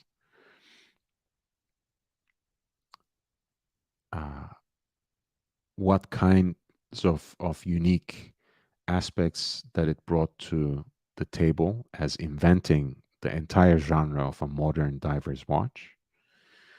Um, and finally, I had to go out and actually try it on. And at 45 millimeters, yes, it might be a little too big for me, but it wears amazingly well.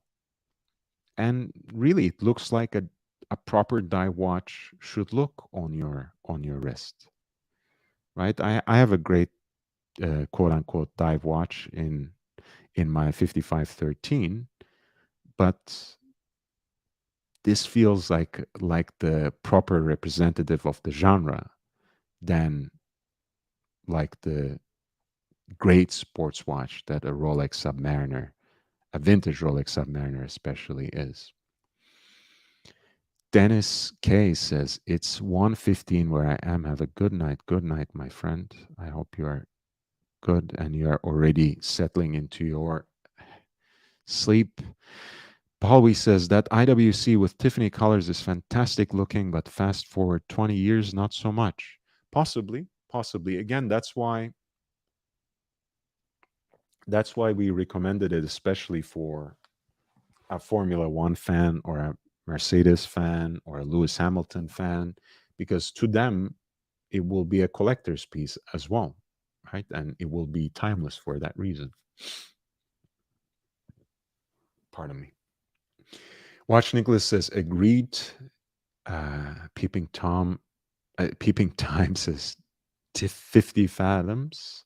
Victor M. It will be interesting to see how this hype will evolve in the years to come. Dirk Diggler is talking about Kenobi. The leads. Wash Nicholas says, Lord has done nothing but help me. I support him. Thank you so much, my friend. And I would have supported you nonetheless, but I'm very, very happy to have you on my side. Pauli, Victor M. Well, I think the Tiffany Patek looks terrible now.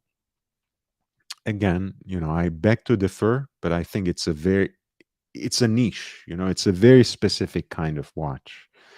And forget about the fact that it's limited, but I think it would be just a perfect woman's watch, actually. Um, Bought the EXA Daniel Wellington. Okay. So Peeping Time says if you like the 50 fathoms, maybe get the Octopus Kraken. Um, I've never heard of this watch, but Peeping Time, I really appreciate your suggestions because it's really um, gets us off the beaten path, usually. Um, I'm guessing this is a micro brand of some sort. Yeah, it has that sapphire bezel.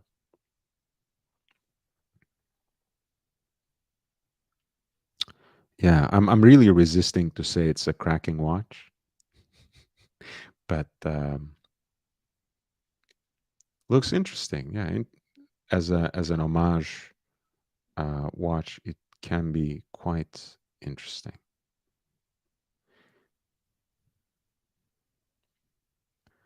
Yeah, I really like this titanium as well. Again, in steel, the 50 fathoms can be a little shiny, and I think that that's a very nice touch.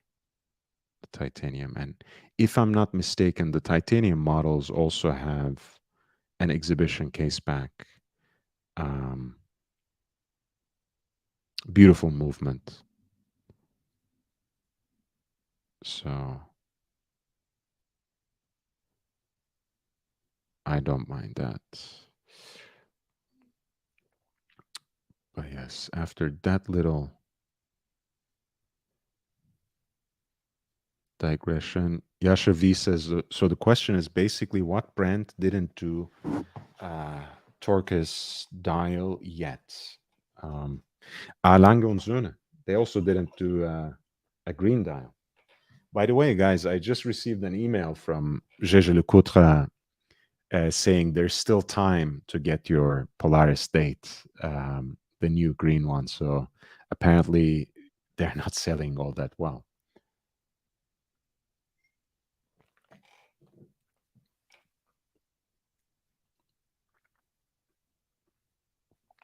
Palwi says, thoughts on Sky Dwellers. Which do you like, if any? Thoughts on it on Oysterflex. Also, the second question, which Rolex do you dislike, if any? That's a very easy answer. And I think it's a very predictable answer. I don't like the Yachtmaster 2. It's just, I can find something to like about each and every Rolex watch that has ever graced the lineup.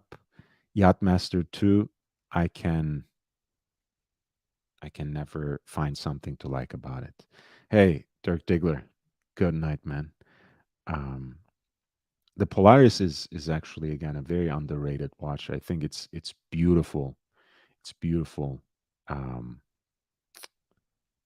uh, Beautiful piece. Big Meat says, I'll pay for your lunch if you get Lolex to buy a reverso and dump his no dates after your lunch date.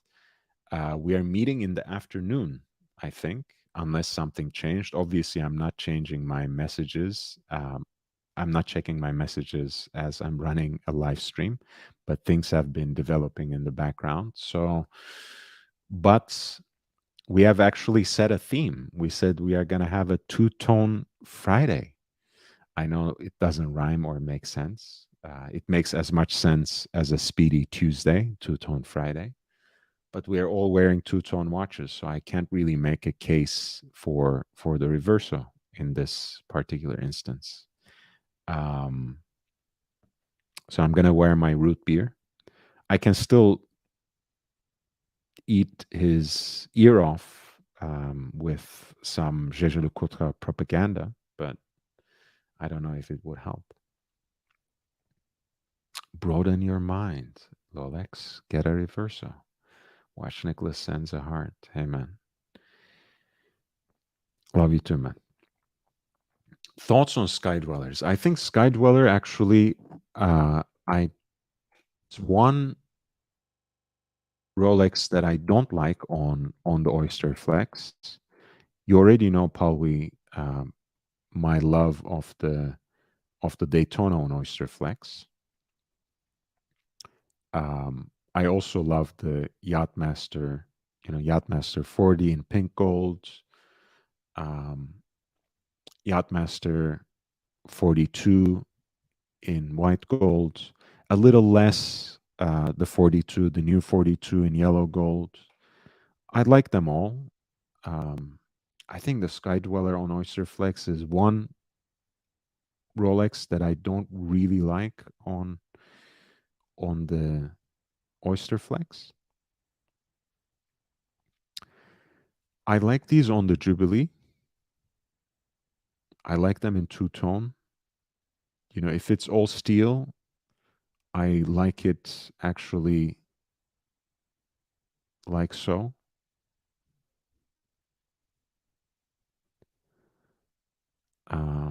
If it's two-tone,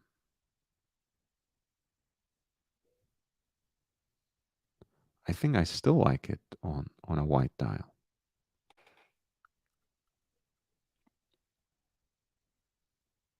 Yeah, but a black could be interesting as well.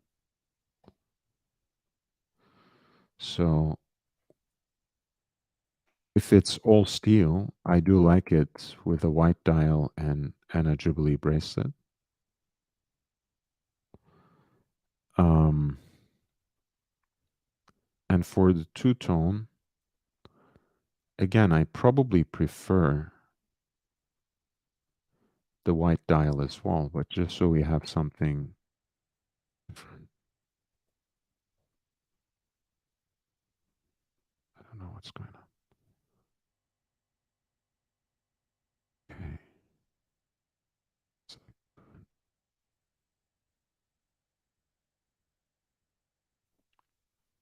fascinating. Oh, yeah. Sorry, guys. Sorry for the glitch. Yeah.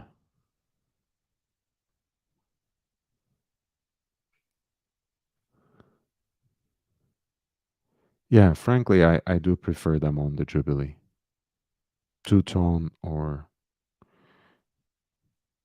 steel.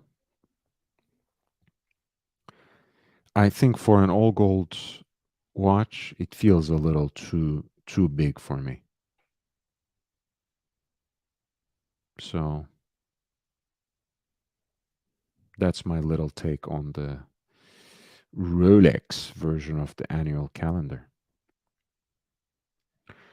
Curly Q2, any friend of Watch Nicholas is a good man in my book.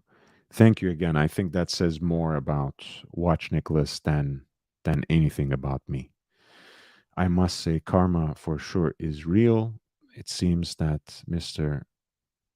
Oshin is in a downward spiral of never-ending alcoholism and pity. Good night. Curly Q, thanks for dropping by. Um, yeah, Big Meech. All I can promise is that I will take the entire time of our gathering to propagandize and pontificate about the virtues of owning and wearing a Zbgw Reverso, and I'll send you the bill.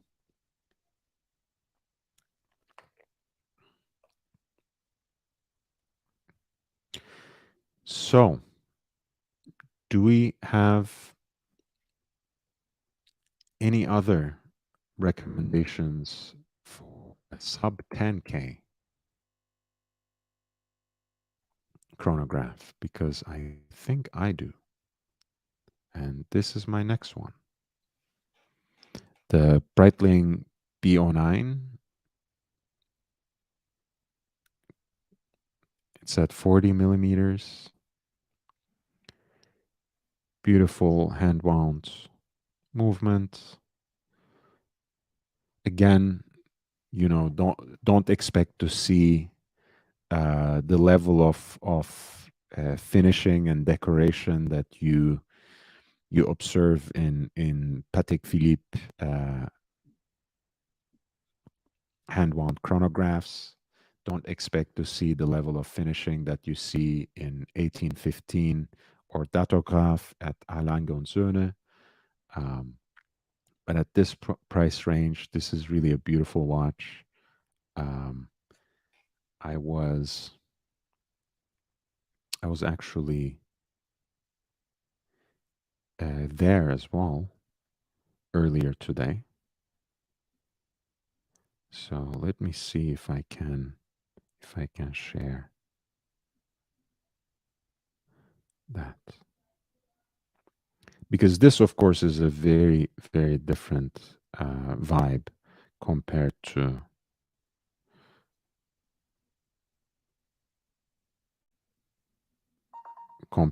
the Breitling.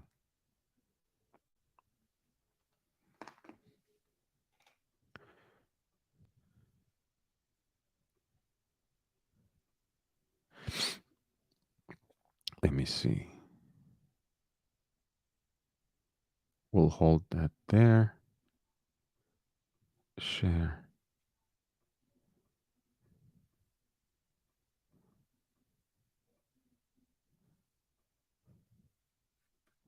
So there we go.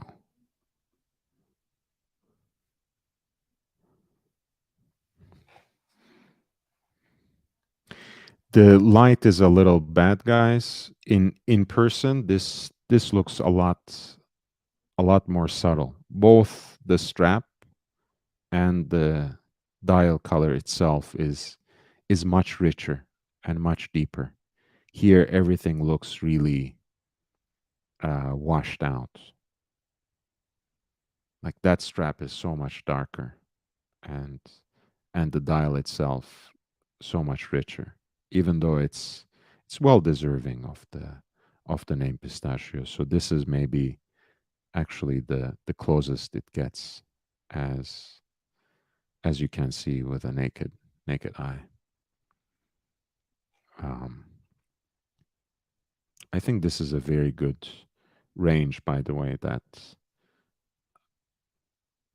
they have come up with. These vintage inspired heritage chronographs. I think even at Joma Shop, by the way, this is much cheaper now. Again, I know, we are off uh, at least two, three minds about Joma Shop. Some of us had terrible experiences, others had decent, predictable experiences. In either case, in the secondary market, you can find these much for much less than 8600, and they offer a decent deal. I think the only way you will have to go to the boutique is for the limited editions. The what is it in this case? I think it's like I want to say there's like a red dial. I think that's some sort of limited edition. That might be a boutique exclusive, perhaps this one. But even then, I'm not sure. It's priced at um, the same level.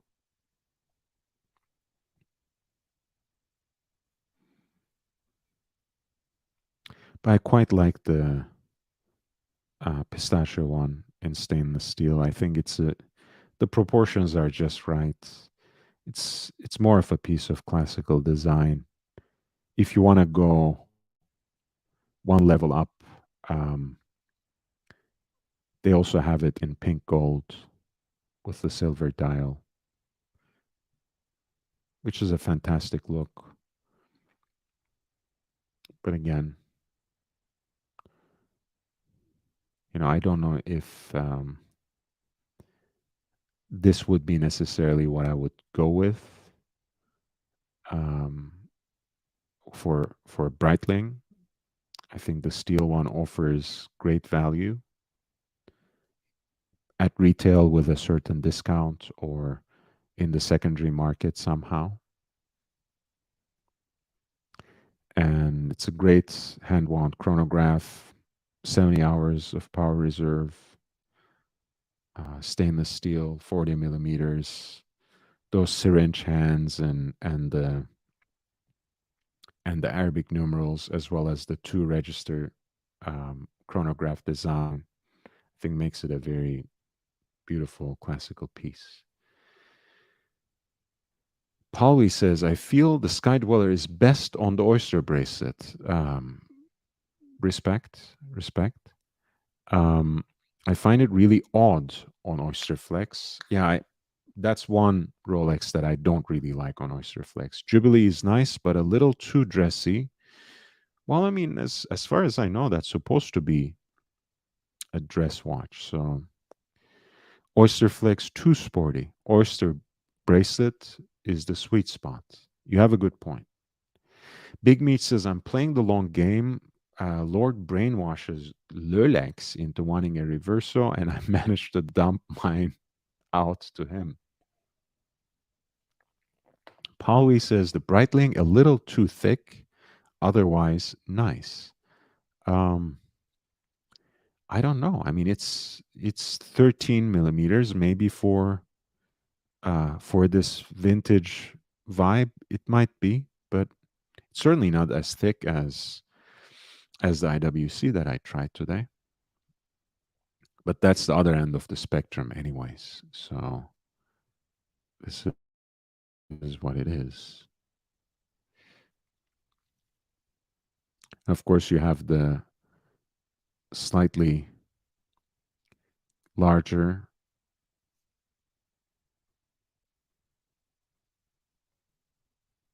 duograph B15, which is a split second.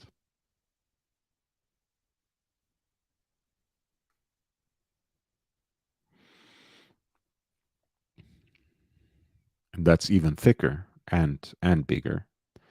So if that's a concern,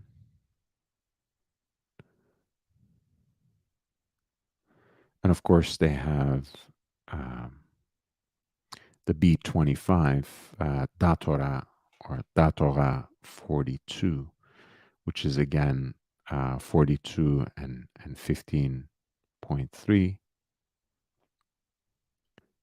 and it's an automatic movement triple date with a moon phase.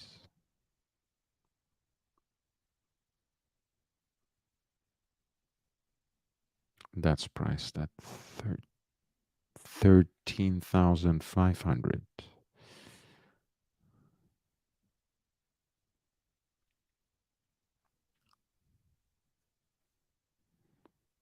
Again, it's a very cool watch, but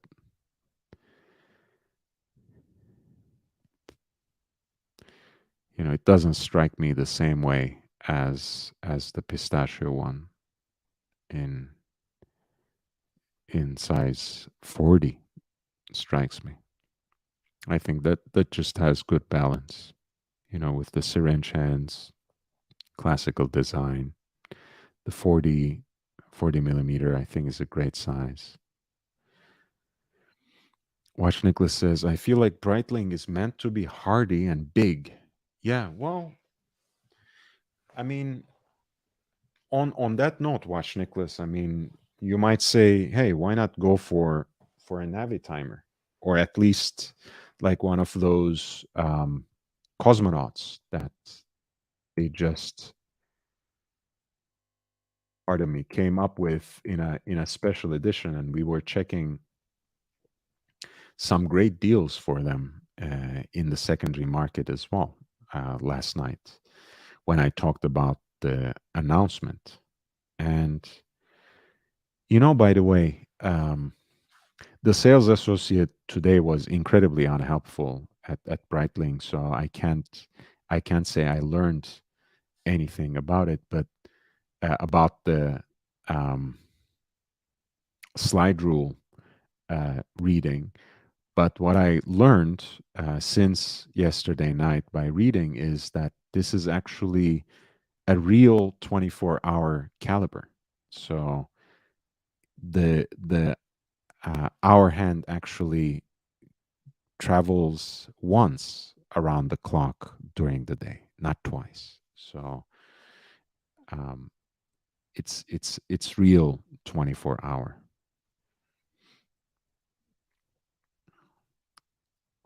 So not just a gimmicky way of writing it out like that. And this, by the way, I think at least in the limited edition, it will be selling at that price. I'm not sure if you can negotiate any sort of discount for it.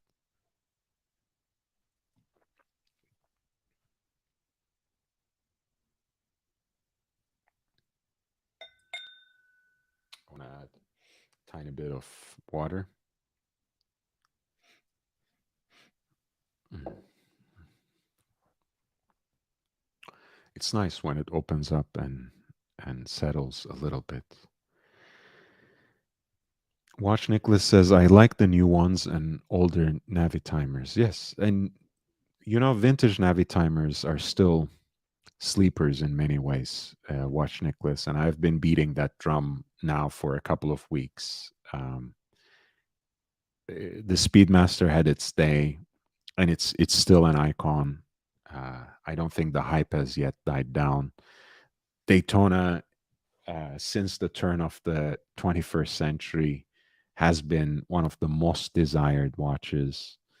And Navitimer is the third piece that uh, makes up that trilogy of vintage chronographs. So sooner or later, I know it has a very different aesthetic, it has a very different presence compared to both the Daytona and the Speedmaster. but the only way for the vintage Navitimers is up. And now that Breitling in the contemporary time has started to find its footing again and started gaining more and more respect, shedding away some of the bad rep it has gotten over the years, especially in early 2000s. I think the vintage models will start gaining in value eventually. So by the end of the year, early 2023, there could be some great opportunities to pick up a nice vintage Navitimer. Paulwy says, which Breitlings do you like? A guy at my work. Mm. Full on John says, I'm a sucker for anything with a red dial. Yeah, that go to your nearest Breitling AD or boutique and check out that Burgundy BO2. It's a nice piece. BO9, sorry, Burgundy BO9. It's a very nice piece. The BO2 is that 24-hour movement that the cosmonaut has.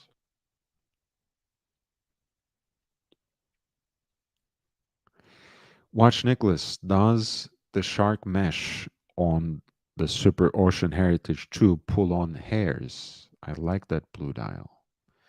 That was the B. That was the BO9.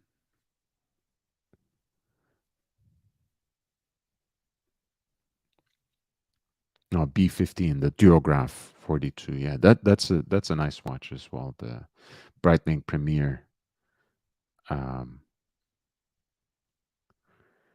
B15 Duograph 42.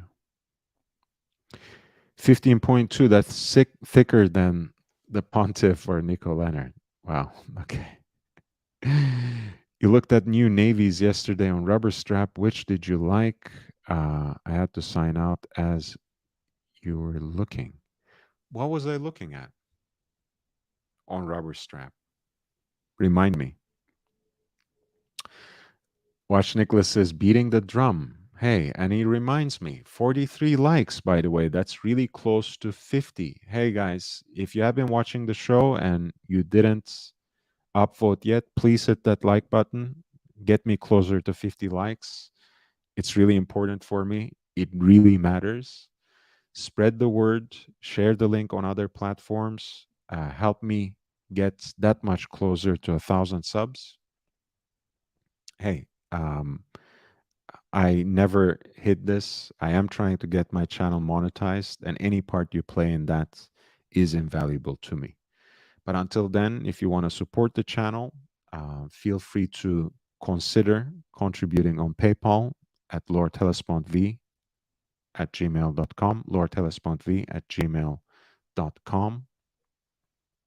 And I also have a Cash App, which is $LHVVV, $LHVVV.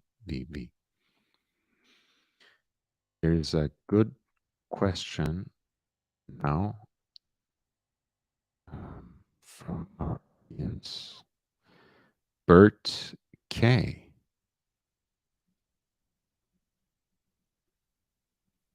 What watch is in Watch Nicholas's avatar? It's actually one of my favorite watches in Glashütte Original's catalog, but I will let him answer it, and I will.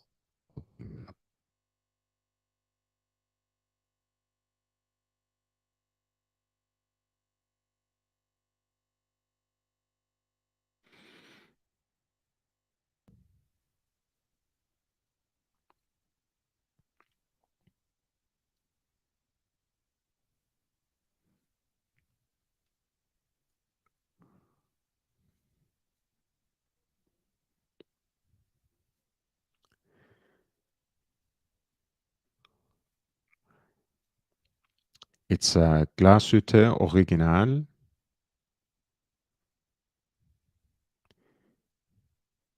60s with the orange. Is that, do they call that orange or red? Do they call it? I think it's something discontinued now, right? Um,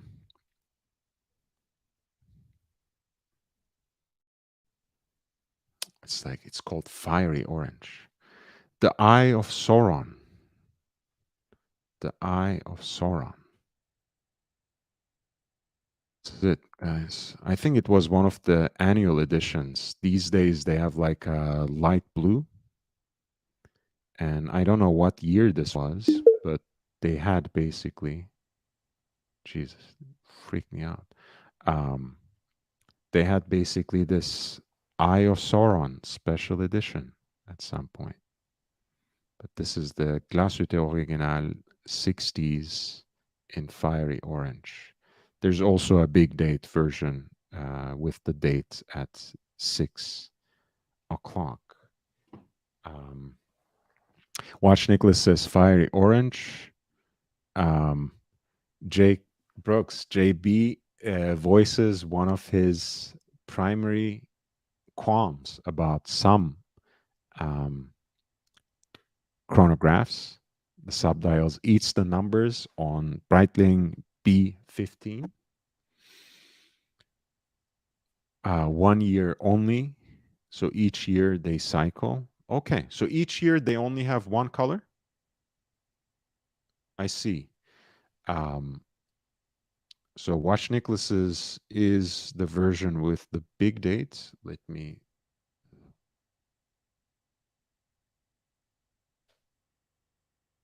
Because I think I saw a few examples. Mm.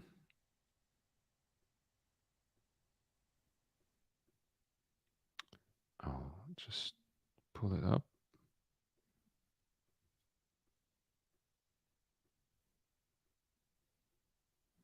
Yeah, so this is like Watch Nicholas's watch.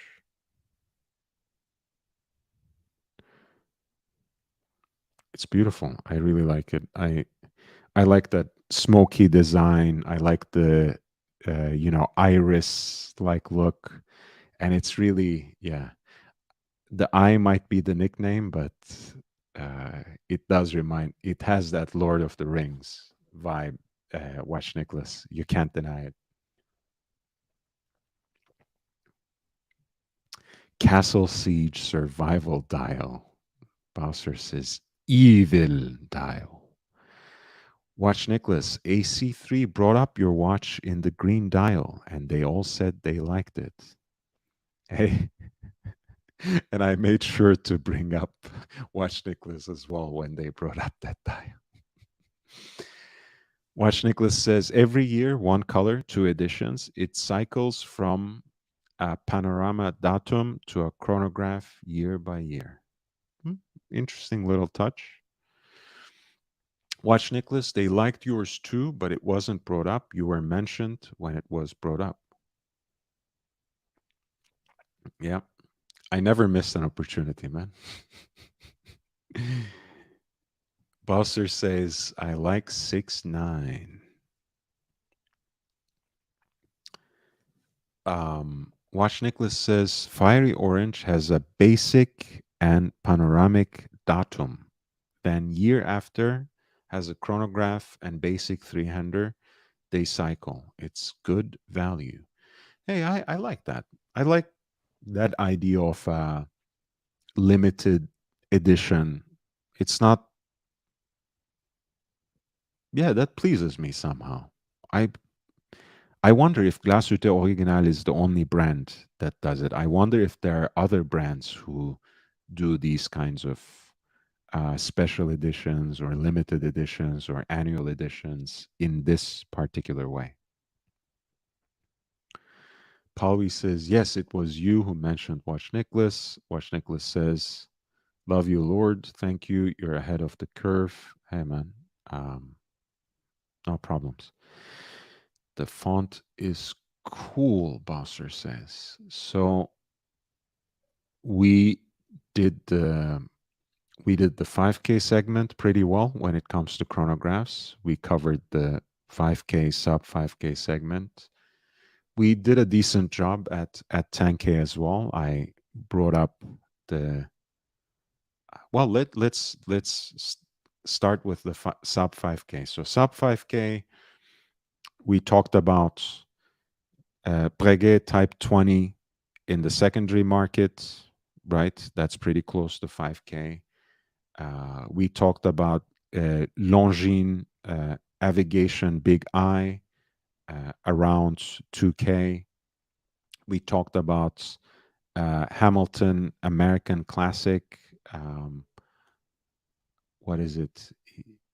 Infograph is the name of the model, I think. That's around 2K. The H with manual wind and a vintage feel, that was a great value. Sub 1K even, you have the Tissot PRX chronos that just came out, both in the Panda configuration and the blue.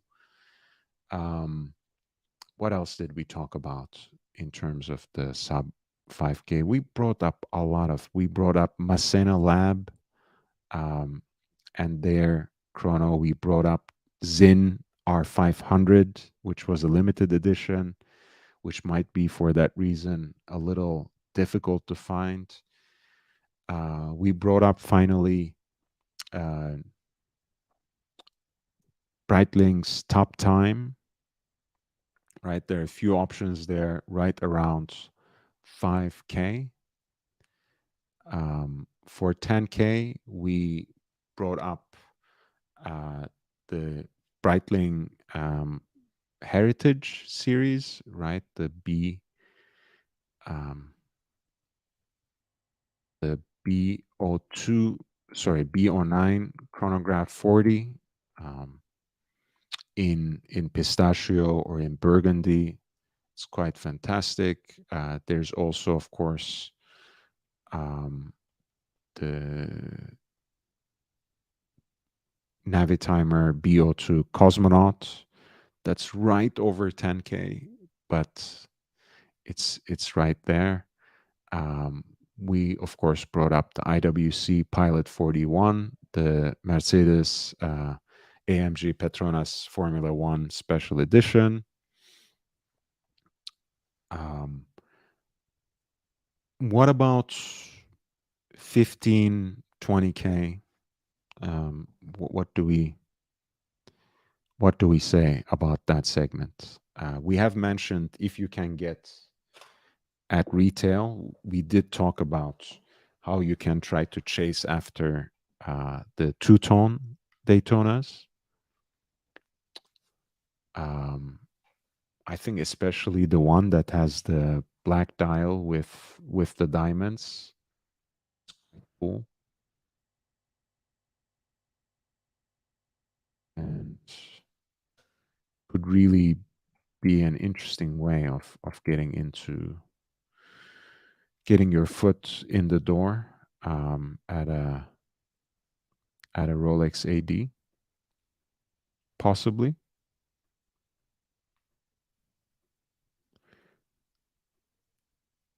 Um, right? Either like this or like this. I really do like the black version, especially because you have that accent on the outer rings of the sub dials. I think it adds a very cool vibe, and I love those small flawless diamonds as index markers. And this is right under 20K, and without the diamonds on the dial, it's right under 18K. And again, a Daytona from an authorized dealer should be always a difficult piece to get. I don't want to mislead anyone, but of all things you can ask for, I think this might be relatively reasonable. For Watch Nicholas's Glacete Original or GO, Bowser says the font is cool. And Watch Nicholas says, "You're cool, bosser."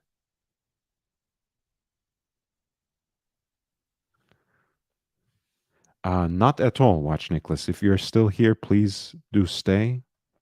Um, no, man, it's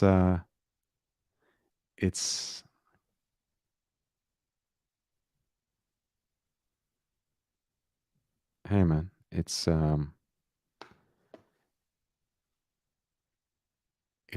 you have been fantastic, man. I'm I'm so grateful to have you here. And guys, I'm sharing the link again. It's pinned there. Feel free to jump on the panel. Always, always. Um, yeah, I guys, I love Watch Nicholas. When he is in the chat, it brings a smile to my face. And as with any other subscriber of this show, anyone in the audience, in the chat, he is alert, he's engaged, he contributes to the topic at hand. What else can I ask for as a host? It's wonderful to have you, Watch Nicholas, and please do come back. But if you have to leave now, that's quite all right.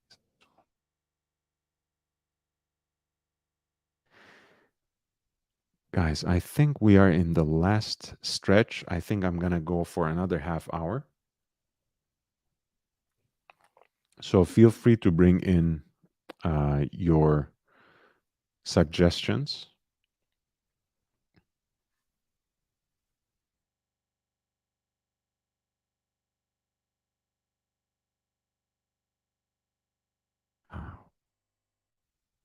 Of course, the BO1 42 for under our 10K segment from Breitling. This could be a great option as well. Automatic chrono.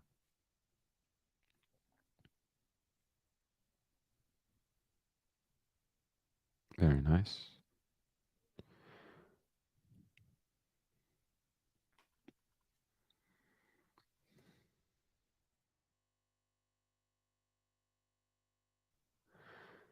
And there we go. Guys, yes. So we are um, closing on the 3 hour mark. I'm gonna go for another 3 hours. Not today. I'm gonna go for another half hour, guys. If you have been enjoying the show, please hit the like button. I would really appreciate that. It gives me a little more exposure. And hey, spread the word, share the link, and help me get more subscribers and get that much closer to 1,000 subs, which is my first major goal on YouTube.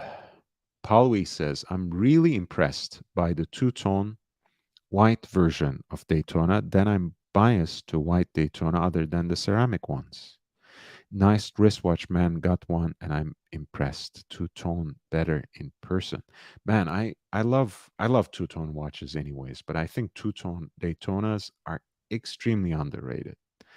Um, I just love that diamond dial, but the white dial is fantastic too, man. Like 16520 in a white dial, the Zenith Daytona with the white dial. That's an incredible watch. But yeah, this too. Fantastic.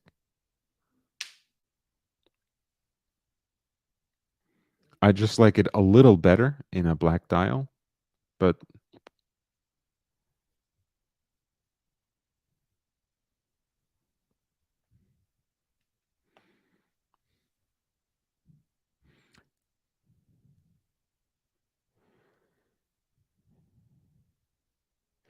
what did I think of the two-tone racing Daytona that JJ had and he got rid of?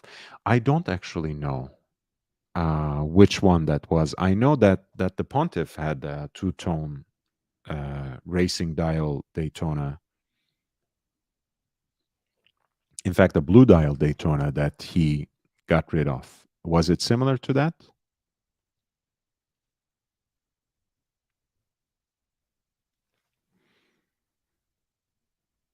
Bowser, goodbye to you. Take care. Good night. Uh, Jake Brooks says, Blancpain Viere Ultra Slim. Let's see. I just had that link. I know this is not Viere.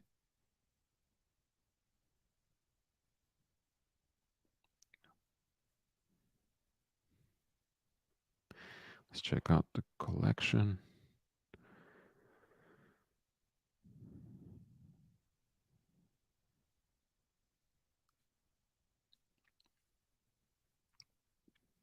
Mm.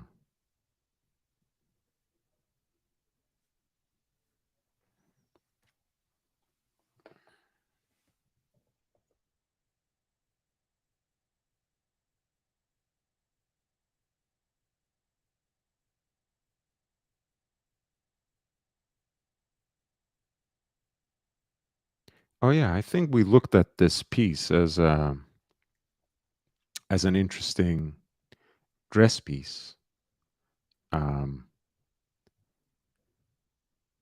when we were talking about kind of broadening our minds in terms of dress watches, and this is a cool piece. But um, I was more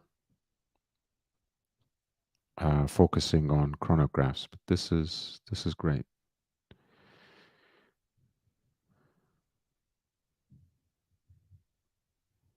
Hey, watch Nicholas, man, love you. Um, Great, man. I always wanted to collaborate with you. So, you in the chat, me in the panel, we're doing a great job.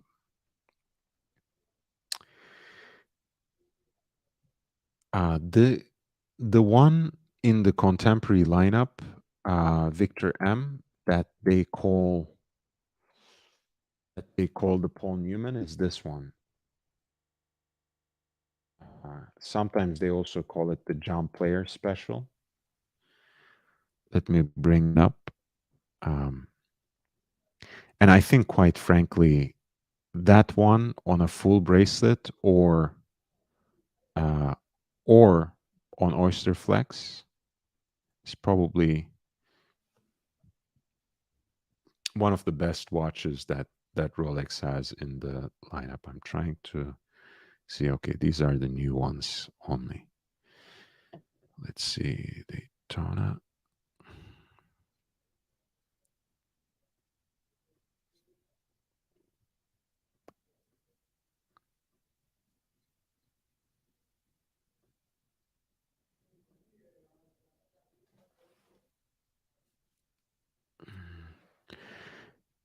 I will.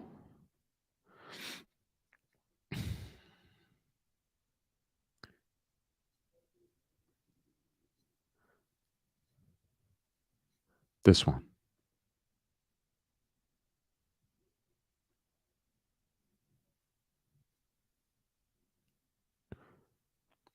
The John Player Special.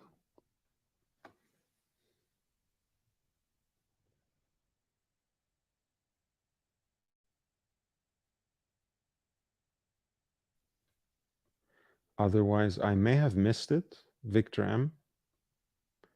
If there is another one they call um, Paul Newman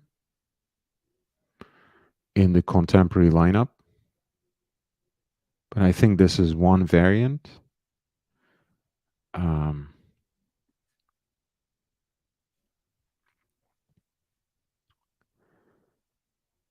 and I think this is really hot. Again, sub 30 on the Oyster Flex, and let's see. I think you should be able to get it on a full bracelet as well.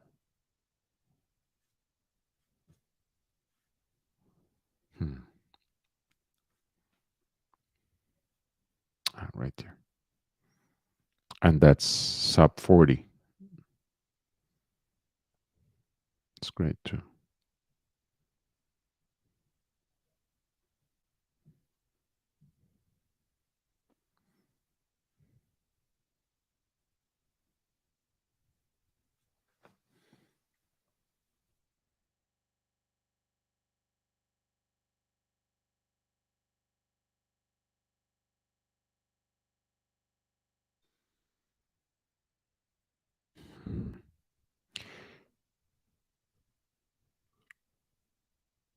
In the current lineup, I think that's really it. No, is it?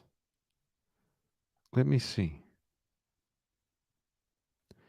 Let me see. What else could be taken for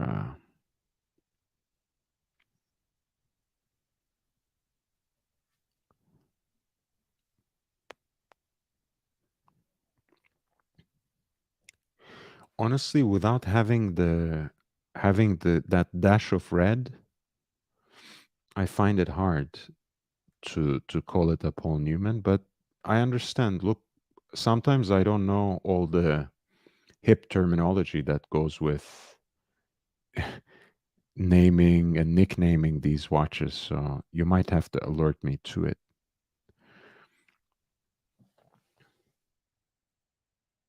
When it comes to two-tone racing dial Daytona, the Pontiff had something like this.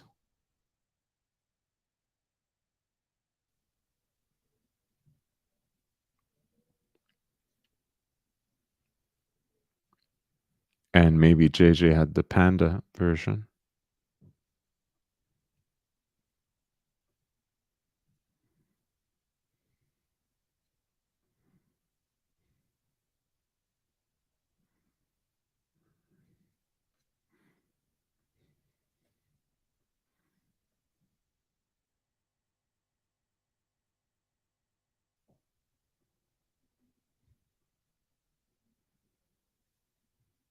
Yeah, I like these as well.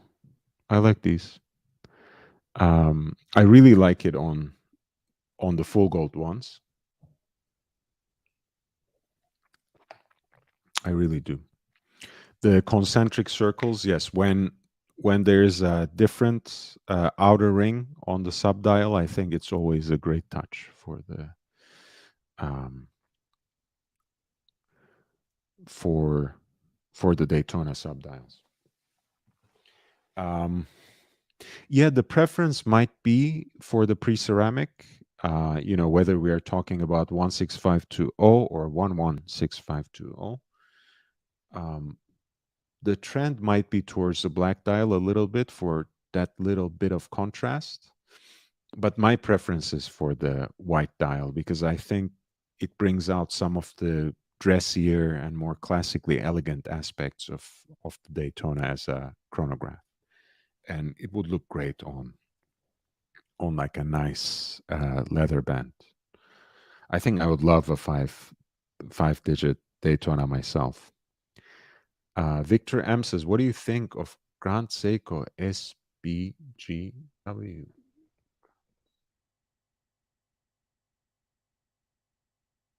231?"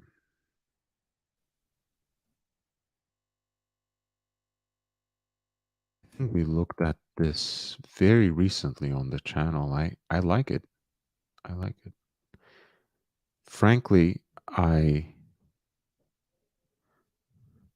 really like these. I know the premium on Grand Seiko is on these very well executed and beautifully designed unique dials, but I think in this, bone or off-white or cream, whatever you want to call it, dial, those beautifully polished sword hands, the index markers, again, the same. This is a very nice classical dress watch, and it's right around 4,000. This could be a good Nice little piece if you're looking for a manual winding dress watch. You know, that's of good quality, but not uh, you know, not something from one of those, big three brands, so-called Holy Trinity.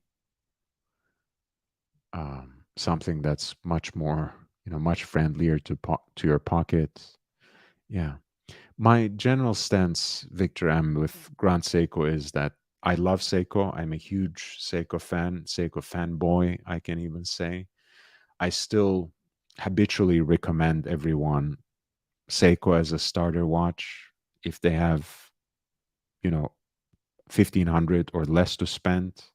I automatically say get a Seiko prospects, get a Seiko Presage, but um, I can never make the jump to Grand Seiko. I can never take the leap of faith to Grand Seiko. So um, I really don't know. Eventually, ultimately that's my stance on Grand Seiko. But hey, if you get a good deal on it, and if you are looking for a dress watch that's simple, elegant, has that classical vintagey vibe, this would be right up your alley.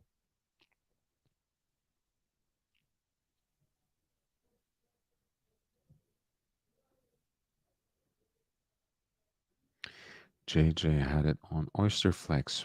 Watch Nicholas says upvote. 48 upvotes, by the way. Hey, thanks, guys. Just give me two more. If you haven't upvoted yet, if you didn't yet, um, please get me to 50 upvotes. That would be great. We have another 20 minutes to go. Please give me that. Yes, the size is great, by the way.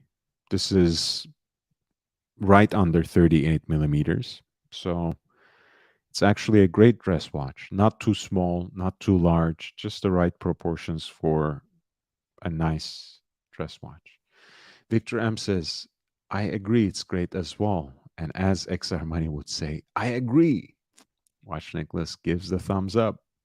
Victor M, really for me, it's in the general price range. I feel it's between the Sbgw 231 Master Control Date or Reverso.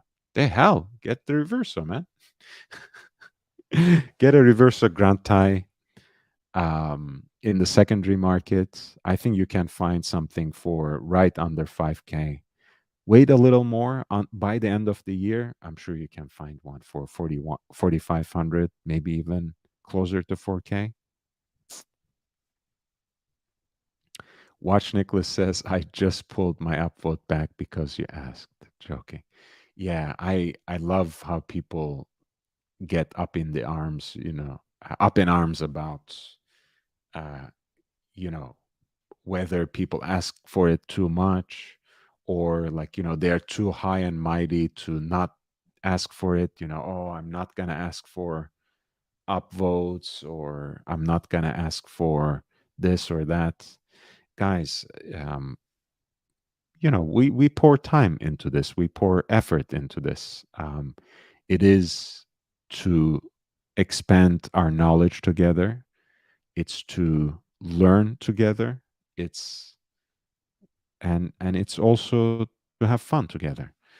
um, so if I'm doing my job well, hey, an upvote is good. It's for free, and if I can kindly remind you once every so often, I don't see a problem with it.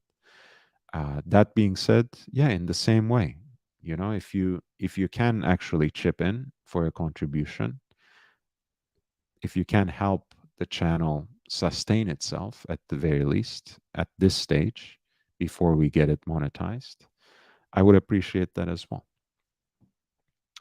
Victor M says, perhaps you're right. Yeah, man. I will get a reverso, but don't get it from Joe. Don't get it from Big Meech. Get a proper Grand Thai. It's a timeless piece. The proportions are just right. The size is just right for that. Uh, you know, classical dress watch that you can take elsewhere as well. Reverso is great for that vibe. It has a lot of presence on your wrist. It has a lot of character. It's the kind of watch that gets non-watch people excited. So if you're into that kind of attention, if you want to talk to people who are not watch people about watches, Reverso is a great conversation starter. You know, it has that cheap parlor trick, always up your sleeve. No, Grand Thai is just a size designation, Victor M. So Grand Thai just refers to the case dimensions, which are, I don't want to recite from memory,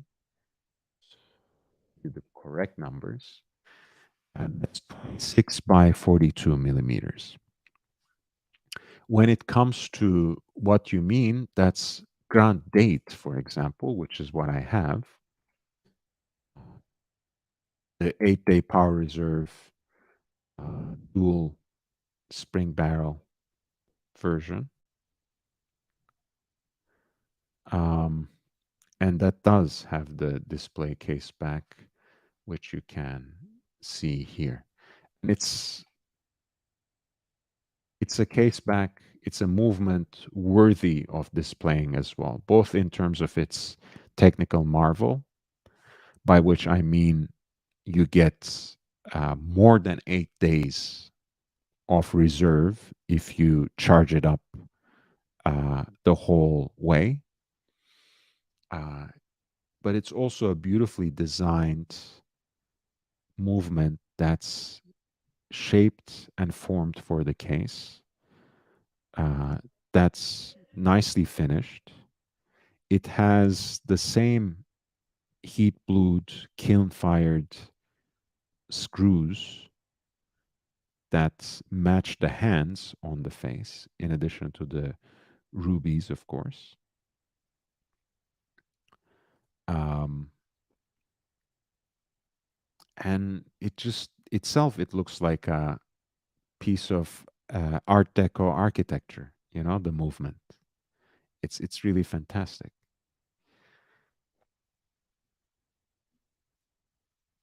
Watch Nicholas says you do a good job, Lord. Hey, thank you. I beg. Yes, guys, I beg you to upvote the stream. Oh yeah, by the way, the Reverso Squadra, which is the okay, I'm not sure if I can recommend this necessarily, but the Reverso Squadra has a chronograph version that you can get from 8 to 10K.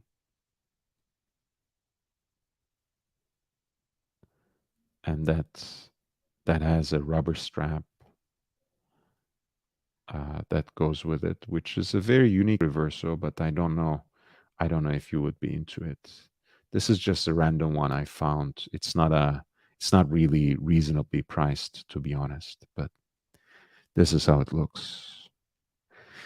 Um, it's not for everyone. It's certainly not for me, but you know, some might like it. And this is an option for under 10K in the secondary market. I don't think they even make these watches anymore.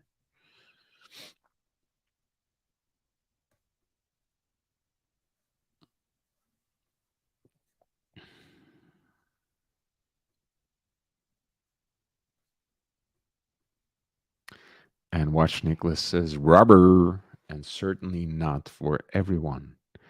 And Victor M about the movement of the reverso Grand Date says, I would have to agree with you. It's nice looking. And it's a beautiful piece. Beautiful piece.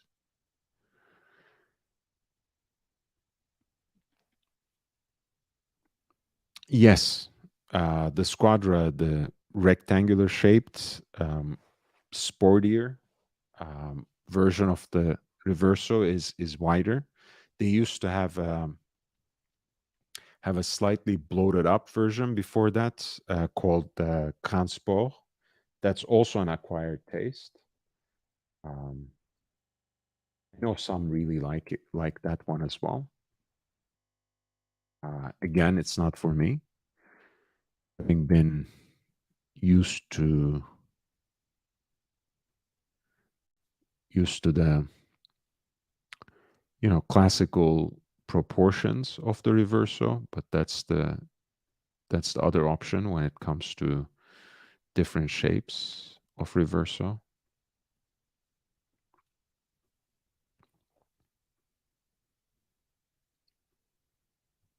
And that comes with a rubber strap as well.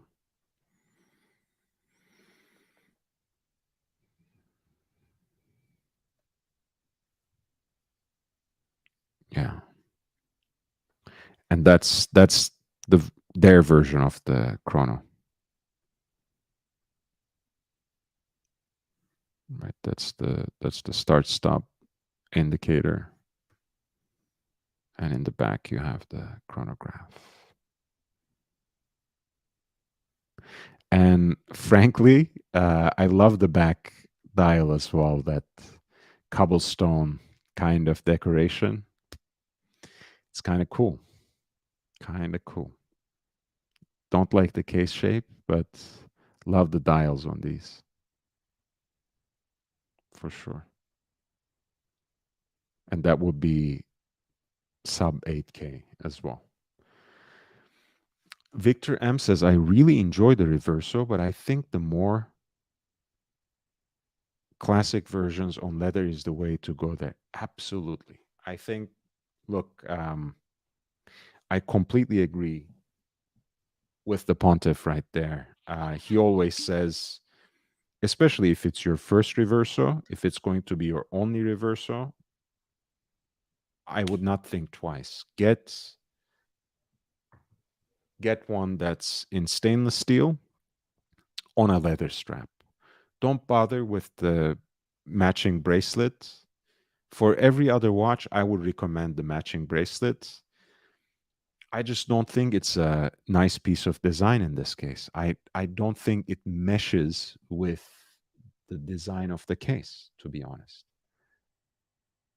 Let me just show you.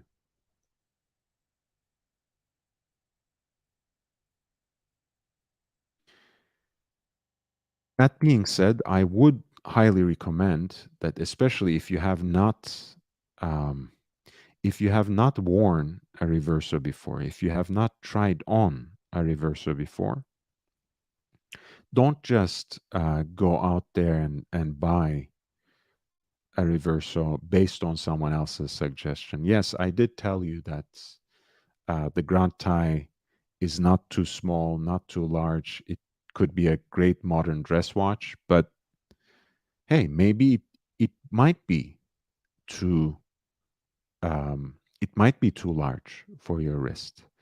The Grand Dates has what they used to call um,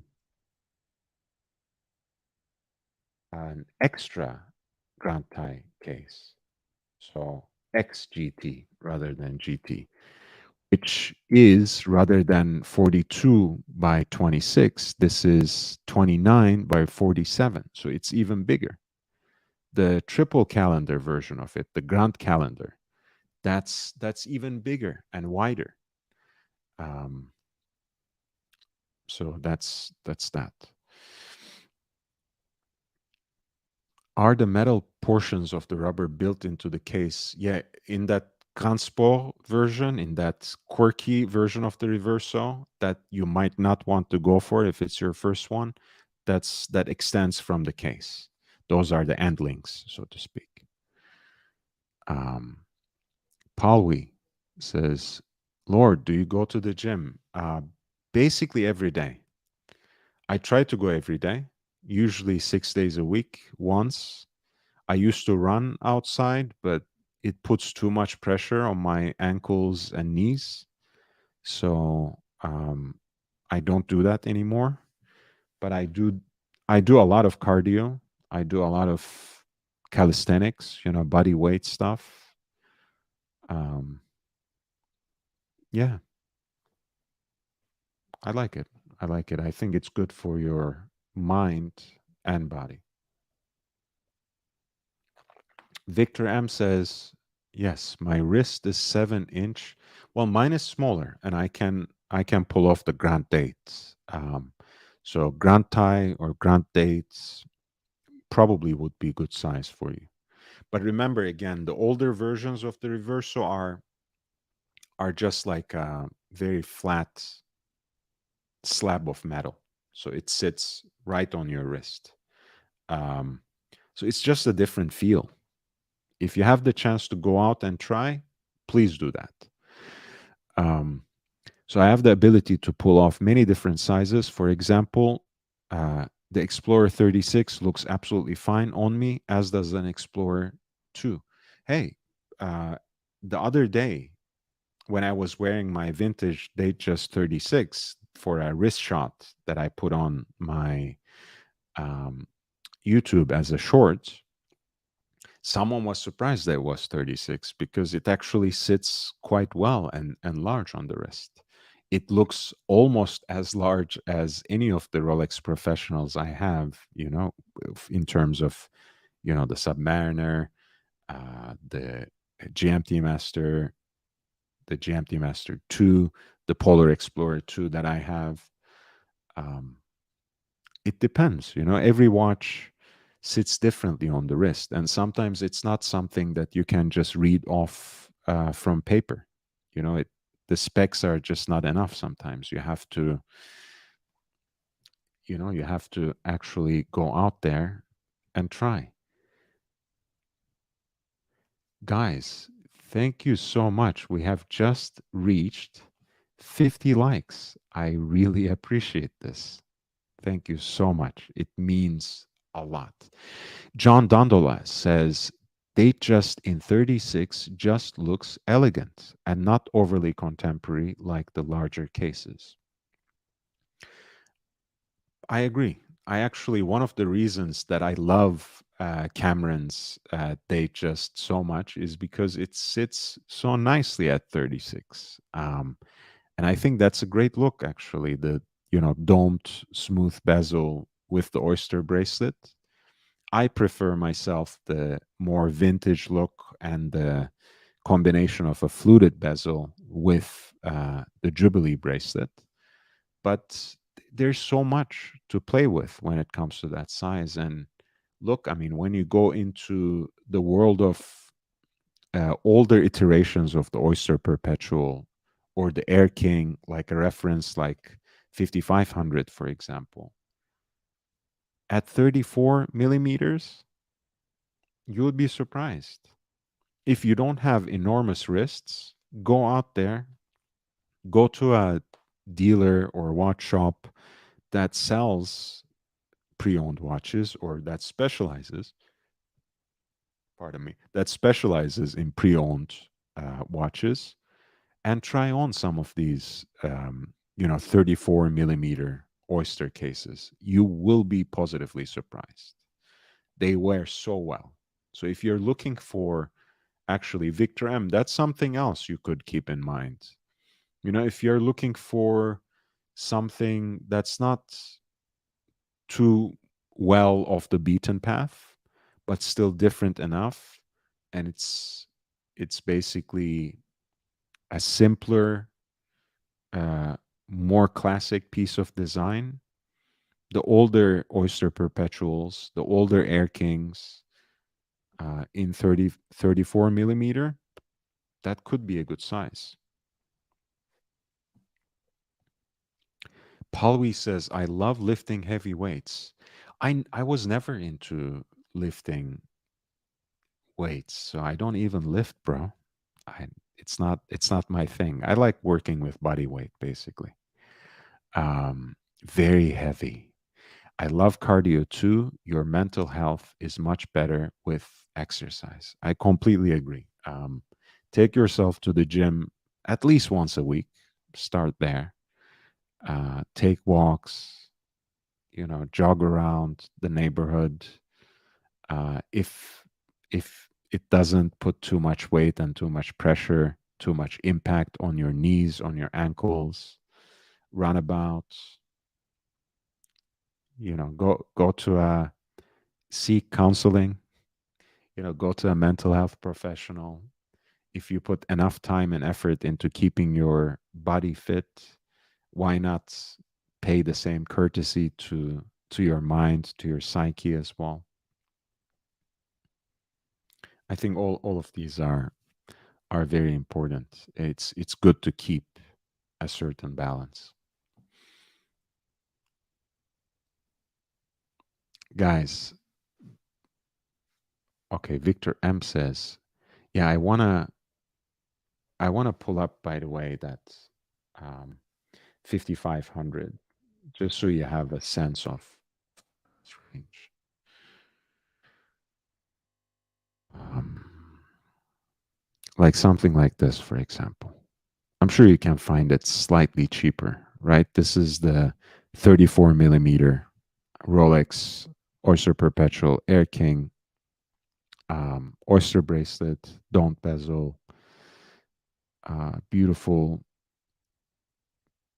silver dial.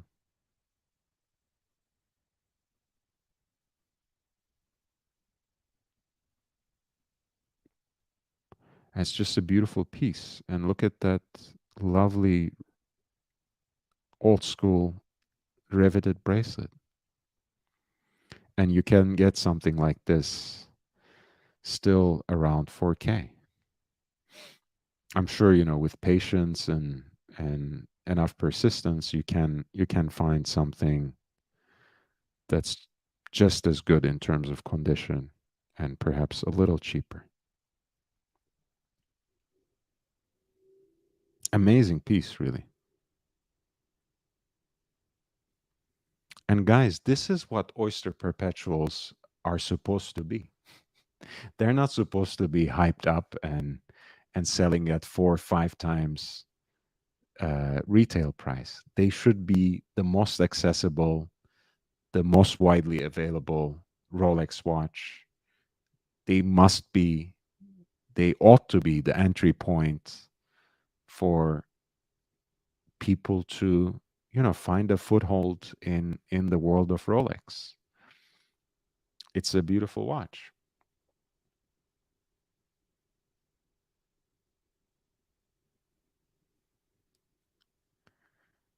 Hey, guys, we have been here together with you for 3 hours and a half.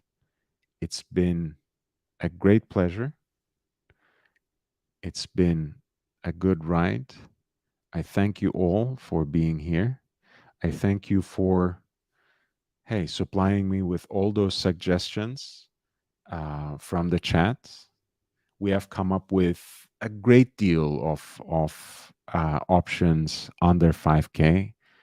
We came up with a number of options under 10K, um, under 15, over 25. I think we did a great job. I brought some examples and some options to the table. The audience helped a great deal.